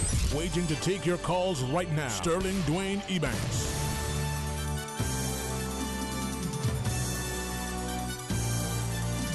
Hey, good afternoon. Welcome back to Talk Today. Thank you for joining us. It is open line, and as we remind you of all the things that are happening, we say to you, you can call and share your thoughts with us, 949-8037 or 949-6990. And as you give us a shout on a toll-free line equally, 1-800-534-8255, or you can WhatsApp 925-3261. On behalf of the Sir John A. Cumber Primary School, just a quick reminder and invite to join them tomorrow at 6 a.m. at the West Bay Public Beach. Now, for some reason, that's been called the 7 Mile Public Beach. Again, changes, boy. They're having their 5K walk tomorrow. $10 can support the students there. And some good students over at the Sir John A. Cumber Primary School. And I think as we look at it, it's an amazing time to be living in this country if we can contribute and encourage and nurture, help to develop our children in a very positive way. Now, someone during one of the earlier breaks, following our discussion with our friends from the Department of Children and Family Services and their sentiments on ageism and the like, gave some notes, made a quick sort of list of what they were sharing with a view that hopefully I'll be able to access one of the links that was sent. Now, the person was saying that as they heard the comment, and I thought I heard it similarly, that perhaps as we put an age on, say, age of retirement, is that in itself a form of ageism? Are we perhaps, whether we understand that that's what we're doing, whether it's the intent, or whether in fact it's one of those things where we're not, trying to be disrespectful, but perhaps is. So we place an age on retirement. Are we telling people that when you're 60 or 65 or whatever that age is, you now are no longer able to remain independently employed? You have to retire. Now, some have also shared that perhaps translates into society's practice, that when you're looking for financial sort of instruments, you want to borrow money from the bank, is age a restriction? If the bank gives you a 30-year mortgage and you are retiring at age 60 and you're age 30, fair enough. But if you're age 50, well, you only have 10 years to retire that mortgage. Would you not be able to benefit from a 30-year mortgage that would put you at age 80? But would you be penalized for it? Would you not qualify because of your age? And furthermore, this person's comments to us off here on the idea of imposing age restrictions, whether it's retirement or otherwise, why is it not consistent? Some professions, seemingly, the judges and even medical practitioners, yes, thankfully they're still competent and seem to function, but some have a much higher retirement age, if any at all, and yet these are the same jobs that affect or could affect people's lives very immediately and very directly. Now, the question that the caller sort of left with us is, should we in fact have mandatory retirement ages? Not, as I asked them, not suggesting that people shouldn't be free if they want to, whether because of health or their own financial preferences or their own personal choices. They get to a certain age and they want to start to be able to enjoy life without having to be obligated to get up in the morning and go to work, as it were. They may want to pursue other interests. They may want to travel. They may want to start their own business, and they had a goal in mind. They're going to save. They've made particular lucrative investments, and now they're going to try something because they've reached a certain age. Perhaps the mortgage is repaid. The children have been, schooled, and now they now have that sort of level of more direct control over their lives. Not suggesting that. What is your thought, though, on retirement age? Should it be mandatory? Should a country force its citizens that when you get age 50, 60, 70, whatever that age is, should people retire? And if so, what age should it be? Should it be 50, 60, 65, 70, 75? Or as the fellow sort of said directly, it should be to each individual. If you own your own business and you're able or you want to or you feel you have to, you can continue working as long as you have work to do and people are willing to hire you for your services or the like. You don't need to be forced to retire as you were if you were working for someone else. Now, should we have that? 949-8037 or 949-6990. And then another comment here that has come through to us has to do with the idea that as we look at Cayman and the whole prospect of our environmental considerations and concerns, this person writes that we're talking a lot about all these things, but are we doing anything about the amount of litter that still goes into our landfill? This person shares some of the statistics that I'm not necessarily sure is inaccurate, but it's questioning, if we are generating this amount of garbage, per household, per individual, is there a way that we can reduce that amount that's going into our landfill? Let's go to our phones. Hey, good afternoon and welcome. You're on Talk Today. Yeah, it's Margaret. How are you? Good to hear from you. Excellent, man. And thank you, too, for that suggestion of that ginger beverage, man. I tried it. Ain't that nice? Nice. Oh, my goodness. Thank you. I love ginger. Yeah. Marianne, too, but ginger. Yeah. Carolyn, I wasn't listening to your program because I was busy cleaning and I didn't want to get too caught up in didn't do my housework, you know what I mean? Yes, ma'am. So I came on road a few minutes ago to go to my regular job. Mm-hmm. So I heard a little part in regards to something about England and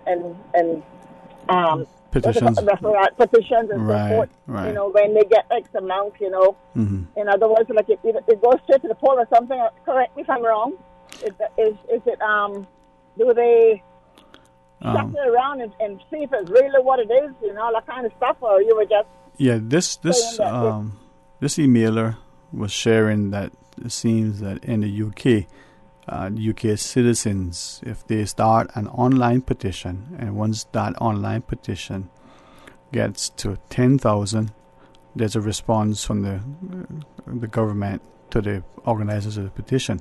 And once the petition gets to 100,000, then that the UK Parliament would debate the issue.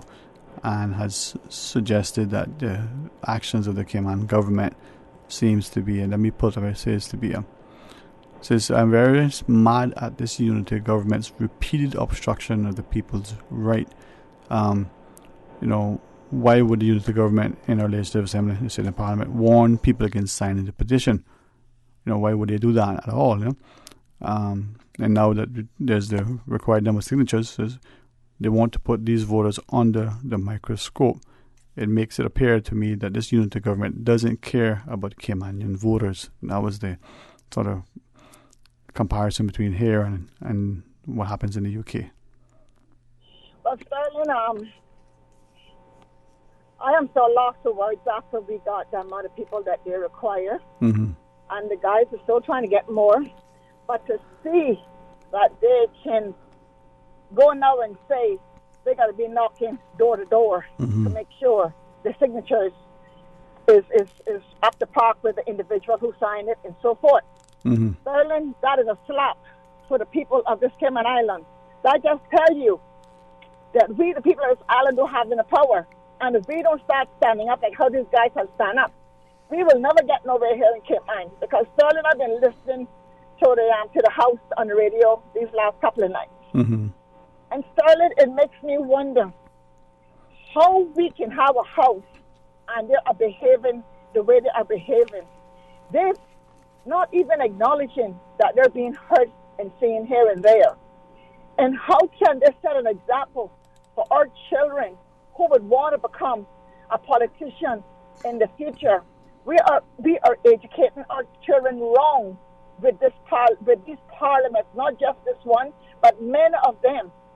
Mr. McKeever Bush said about the taxi drivers many years ago, they're like a bunch of crabs in a basket. I have never heard him say it, but I have a great deal of respect for Mr. Bush, and I am surprised he haven't called his people, the 19 members in his house, that they are like a bunch of crabs in a basket. And I say that to say this. These members that's in there, they've been there from practically day one. They got 20 and 30 years under their belt, Sterling. When they were in there, they had to learn the laws and the do's and don'ts. And why is it that when we get new members added, they're being treated as they're a bunch of uneducated, illiterate bunch of Caymanians that not going to learn anything while they're in the house? And I just want to say, Ken O'Brien, I know it's nothing much about him, but listen to him. They're constantly trying to bring him under the rug. But I just want to take my hat off to him for him to stay strong and stay positive and take his back and brush it off as if it is an iguana. Because when an iguana is dead, those prickles that I so call are still standing on the back of that iguana when that iguana is dead on the road, Sterling. So I just want to say today that if we don't stand for something, we will fall to anything. And these same people that help them sign this referendum petition, I know for a fact, Sterling, that there are majority of these same people that's in the house, voters, that have to be careful for the next 2 years. And I just want to say to my Caymanian people, I just hope that when you all go to the polls the next 2 years, God willing, if we all make it there, or whoever make it there, that we will be more vigilant and stop cherry picking and favoritism picking and what Harry can do for me and what Jack can do for me. We got to sit down and think about our children, our senior citizens, and where we are going. Because the investors are coming, and they're investing left, right, and center. They're getting all kinds of privileges, and we, the people, is practically going to be living in 100% third world Cayman Island. And when those investors see that's happening here in Cayman, you know what they're going to do with us?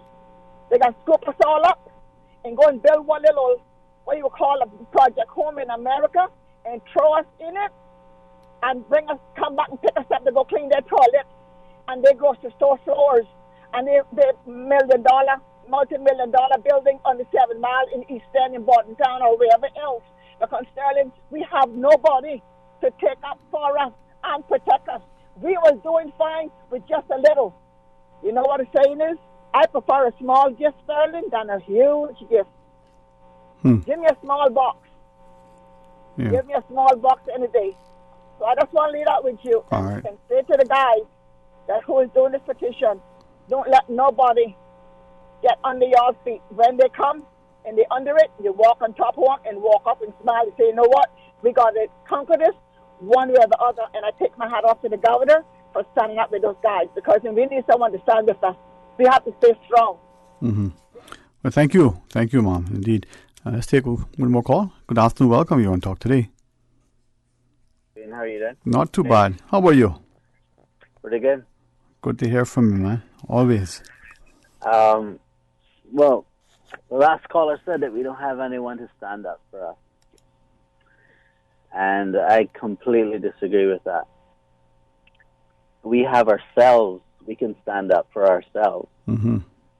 The truth of the matter is there's no savior coming in on a white stallion to save us from anything, in any regard. What we do, what we achieve, is going to be based upon our willingness to participate in a system.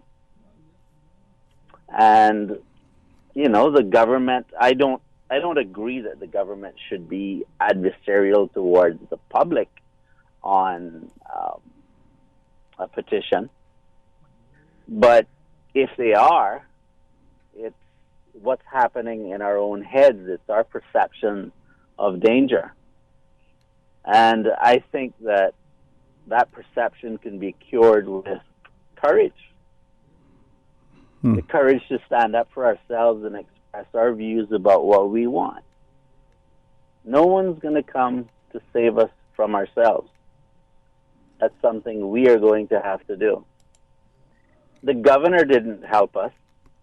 No, I don't agree with that. What the governor did was allow the elections office to engage in a process which I frankly believe is intimidating the public. Is that intimidation, you think? I mean, because that's something that I've heard a lot of people have shared, that there's a fear now that when people come around to say, did you sign this, there'll be some reticence and say, well, and intimidation. Now, is that a real fear, you think? Well, it doesn't intimidate me personally as an individual. No, right. Because, quite frankly, the governor puts on his pants in the morning just like me. He's no better than me. Her Majesty is no better than me. There's nobody in the world that's any better than me. Mm-hmm. So it doesn't intimidate me personally. But does it intimidate other people? Yes, it does very much. But I think we need to have the mindset, like, look at the people in Hong Kong. Look at what they're doing in relation to a bill going before their legislature. Right? Massive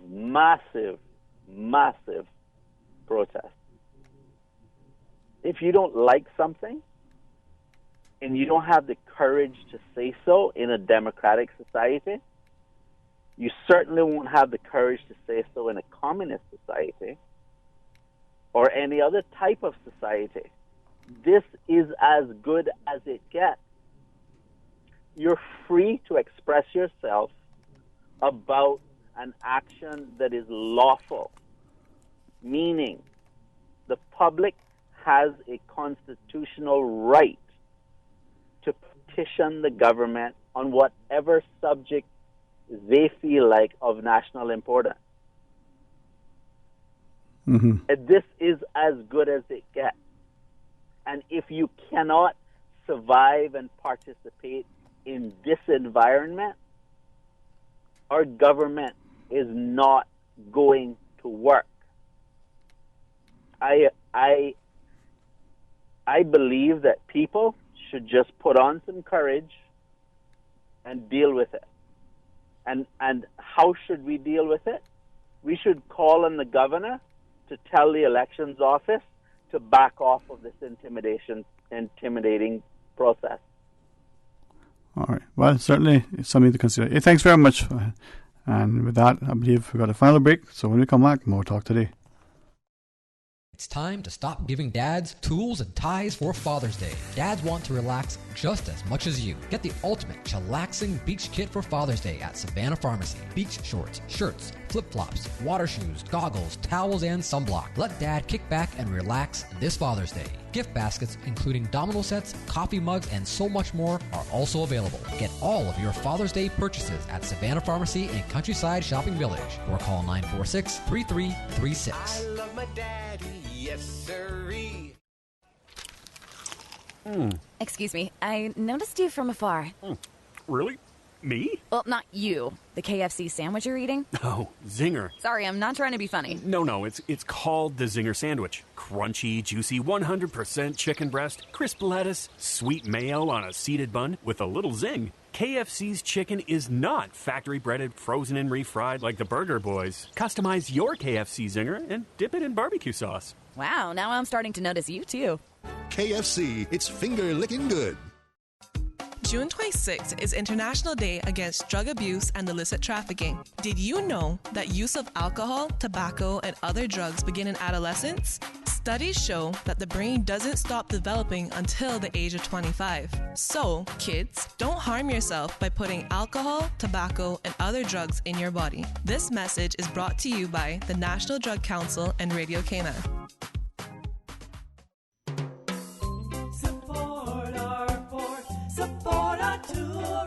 You know government's responsibility is to create an economic environment where Caymanian businesses can thrive. The cruise industry brings $200 million worth of revenue each year. The cruise berthing facility will protect and grow the cruise industry, providing entrepreneurial opportunities for Caymanians. Looking forward, looking bright. Learn more and spread the word. Support our port, support our tourism. Talk today. But I do have some questions. Talk today. Cayman Islands' foremost listeners participation program. Talk today. Because there are more questions than answers. What the public is saying. Waiting to take your calls right now. Sterling Dwayne Ebanks. Hey, good afternoon. Welcome back to Talk Today. Thank you for joining us. 949-8037 or 949-6990. Let's go to our phones. Welcome. You're on Talk Today. Good afternoon, Dwayne. Hey, how are you today? I'm all right, and you? Excellent, man. Very, very thankful. Dwayne, the caller before me was talking about intimidation of the public, but he should be talking about those who behind the petition when they overpass the government and the premier, and they went to meet the governor and they submit the petition to the governor. They disrespect the elected members of this country by the process, and they never meet with any of the 19 members of the House. They never submit copy to the government, and they went to the governor, who is represent a country colonizing this country, and they overpass the democratic elected government in this country by the majority of the people. So who is the one intimidating and disrespecting the majority of the electorate in this country? Would you suggest that it's the people who are organizing the petition? Of course. How so? They are not respecting the elected government of this country. How so? That is a proof. What I said before. No, I'm not. I don't want to be argumentative, but I really want to make sure I understand, because if you're saying that an elected government should be able to put forward policies in order to advance a particular agenda, yes, but surely you're not saying and suggesting that a populace, that the elected voters in a country shouldn't be able to bring an issue to the public or challenge an issue or champion an issue. Is that, well, what's your perspective? Look, Dwayne, they should when the petition signed by a group of people, carry the petition and go meet with the premier of the country, hand the petition to the premier of the country, and then wait for the decision what the government doing. But why hand it to the premier as opposed to the governor or the supervisor of elections? Why the premier? Because the premier is the man who is elected to run the country. Right, but we also understand, and I'm hopeful that I have this correct, and I just use the comment publicly issued by His Excellency the Governor, that the elections office and the supervisor reports directly to him, so that the process is that there isn't a perception of political interference. So therefore, in that sense, you don't hand it to the elected officials, you hand it to those people who are involved with the electoral process and the calling of elections. So maybe if you hand it to the premier, that may not be the protocol? I think the right thing, they hand it to the elected government. That's your perspective. Okay. Not to the man who represents the country colonizers. I mean, in democracy, always the elected people, democratic elected people, who is the one should right. Anyone. Right? So if I could ask you the question, and what if you were before a judge, and let's say the matter you knew, and that the judge had a vested interest in the matter, so you own shares in the company for argument's sake, and you were complaining against the directors, the shareholders, what have you, and the judge was part of that. Would you think that judge should say, listen, I have interest in this, so maybe some other judge should look at it, or it's okay for you if that judge decides? Yeah, but there is different here. The government is planning to. I'm not here saying I'm supporting the government in everything they do. Of course, I am the most one who criticizes the government in the Cayman Island. Maybe in the history of this island, right. never But, anyone criticized. But in this instance, you're supporting them, is not in everything, but in this instance. Yeah, but in this instance, for at least they should go to the elected members of the government, the cabinet, and submit a copy to cabinet, a copy to the legislation assembly, and then a copy for the election office, not to the governor. I think by handing it to the governor, that is showing a disrespect to the elected government of this country. Right. Well, that's a perspective, and maybe it's one that's shared by others. Maybe it's one that isn't. Hey, thank you very much. A couple of more calls. Let's take each one. Welcome. You're on Talk Today. Good afternoon. Afternoon, sir. How are you today? Good afternoon, sir. I know you don't have much time, but I understand that gentleman's point of view, but we've got to remember this is a British crown territory, crown colony. That would be the case in a independent country, even a Commonwealth, where the Prime Minister and the members of Parliament, remember we don't have Parliament, would be in charge of everything. And the Governor General there is more or less just a ceremonial position. So they're appointed by the Prime Minister usually. And anyhow, that would not be the case here at all. It would have to be handed to him or to the election supervisor, who would in then turn, I believe, inform the governor. He'd have to, because those signatures, the governor is not going to peruse all of them. Neither would the Legislative Assembly would be asked to do that. That would take an awful lot of time. It's important that people understand the importance of an election, which is a referendum, but it's a referendum of people, to elect people. Referendums are always on an issue, yes or no or so forth, on an issue. It's a difference, but it's the same principle behind it. We have to verify those signatures, that they are real and they're voters. I think a simpler way than for the elections office going door to door, because The people who did the petition, they also went door to door. I understand that's what they did. And if they found some invalid who can't leave their house, then it would be annotated on that petition, or it should have been. It would be noted. And that taken to the elections office. What the elections office could simply do is, since they say they'll be working night and day, Sunday, Saturday, I think that's what Mr. Howell said. I can be wrong, but it's to simply have the people who signed the petition, they signed it. It will be the same opening up of what they did if they went from house to house, and they go into the elections office. You could do 250 a day easily and verify that you're the person who signed that or not. I mean, do you understand what I'm saying? To me, that's a much simpler process, less time consuming. In 20 days, you could knock off the 5,000 signatures. The other way around is going to take an awful lot of time. But I also think it should be given a time place for the petition to have been handed in and turned over, and a time for the government maybe to see it, or because it can obstruct the government, it can delay things that are important.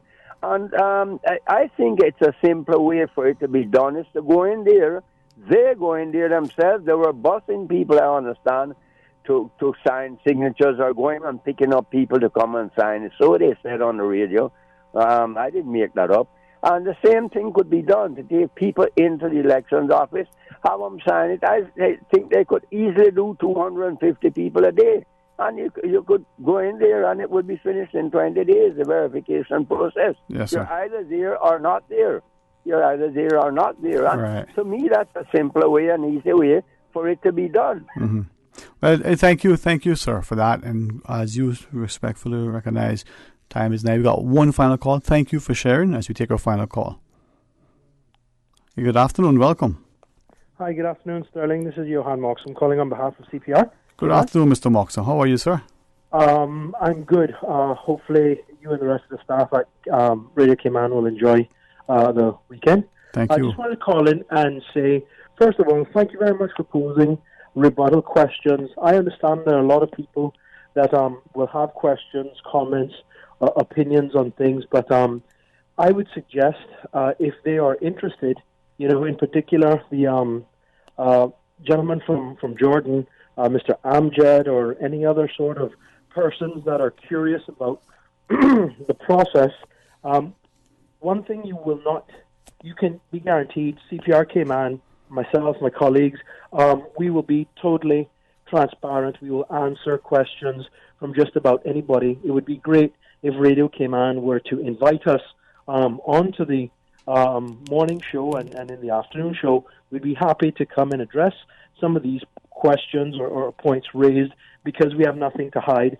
For the record, we have documented everything that we've done. We've had 2 meetings with the governor, Mr. Martin Roper. He was not able to attend the handover of the petition to the elections supervisor and the elections office. However, he did suggest to us that we provide the signatures and the petition for verification to the elections office, because the elections office reports directly to him. We presented a certified copy of everything that we gave to the election supervisor, to the head of the governor's office, Mr.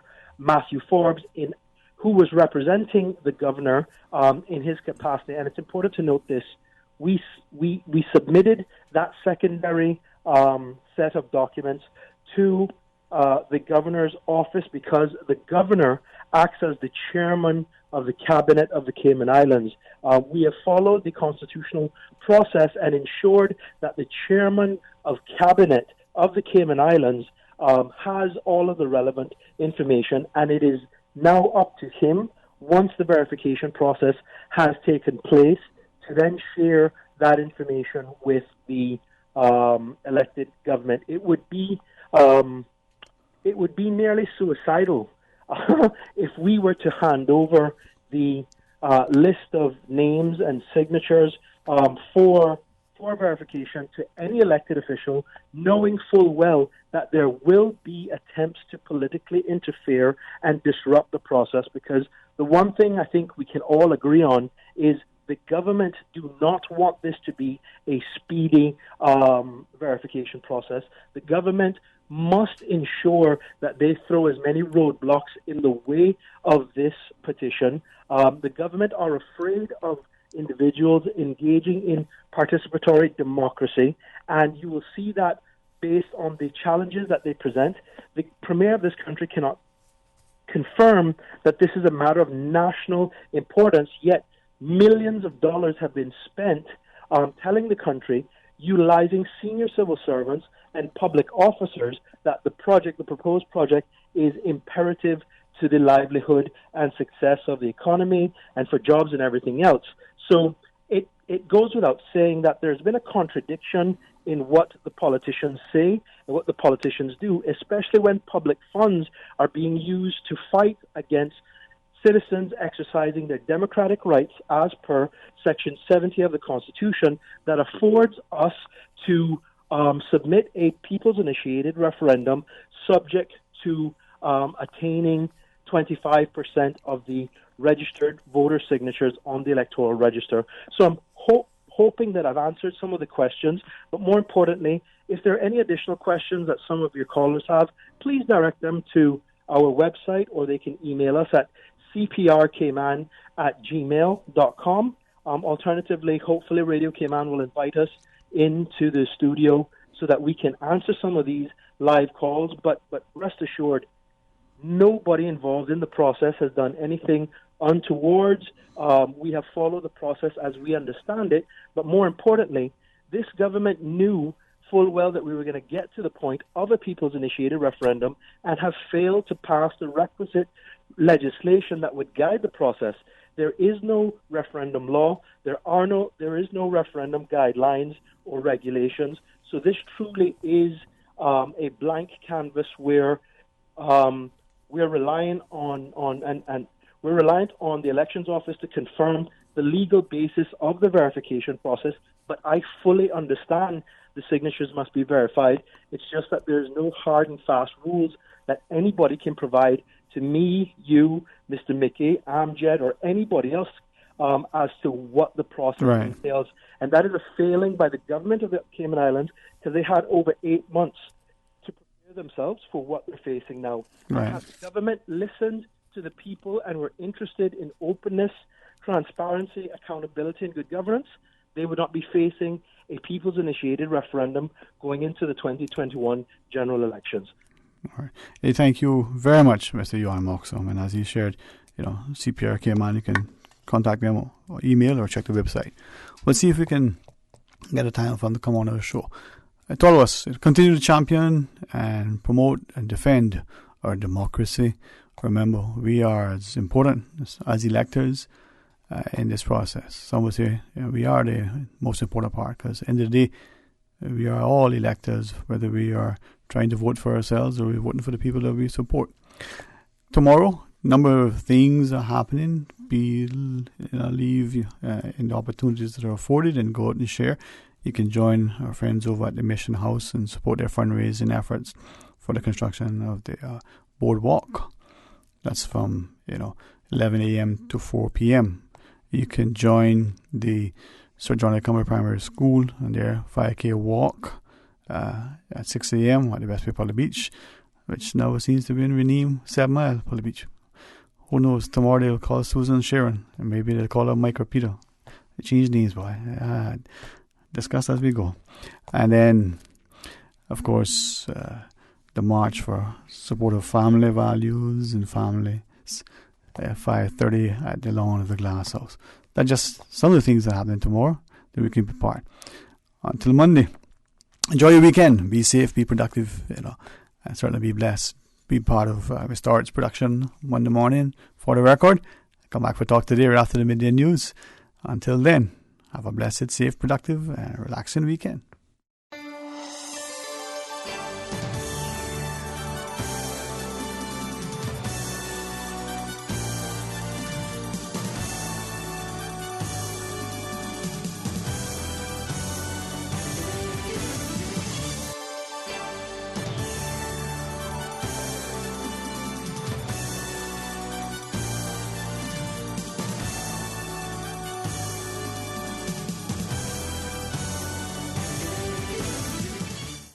shaken yet standing firm. This is Radio Cayman in the Cayman Islands.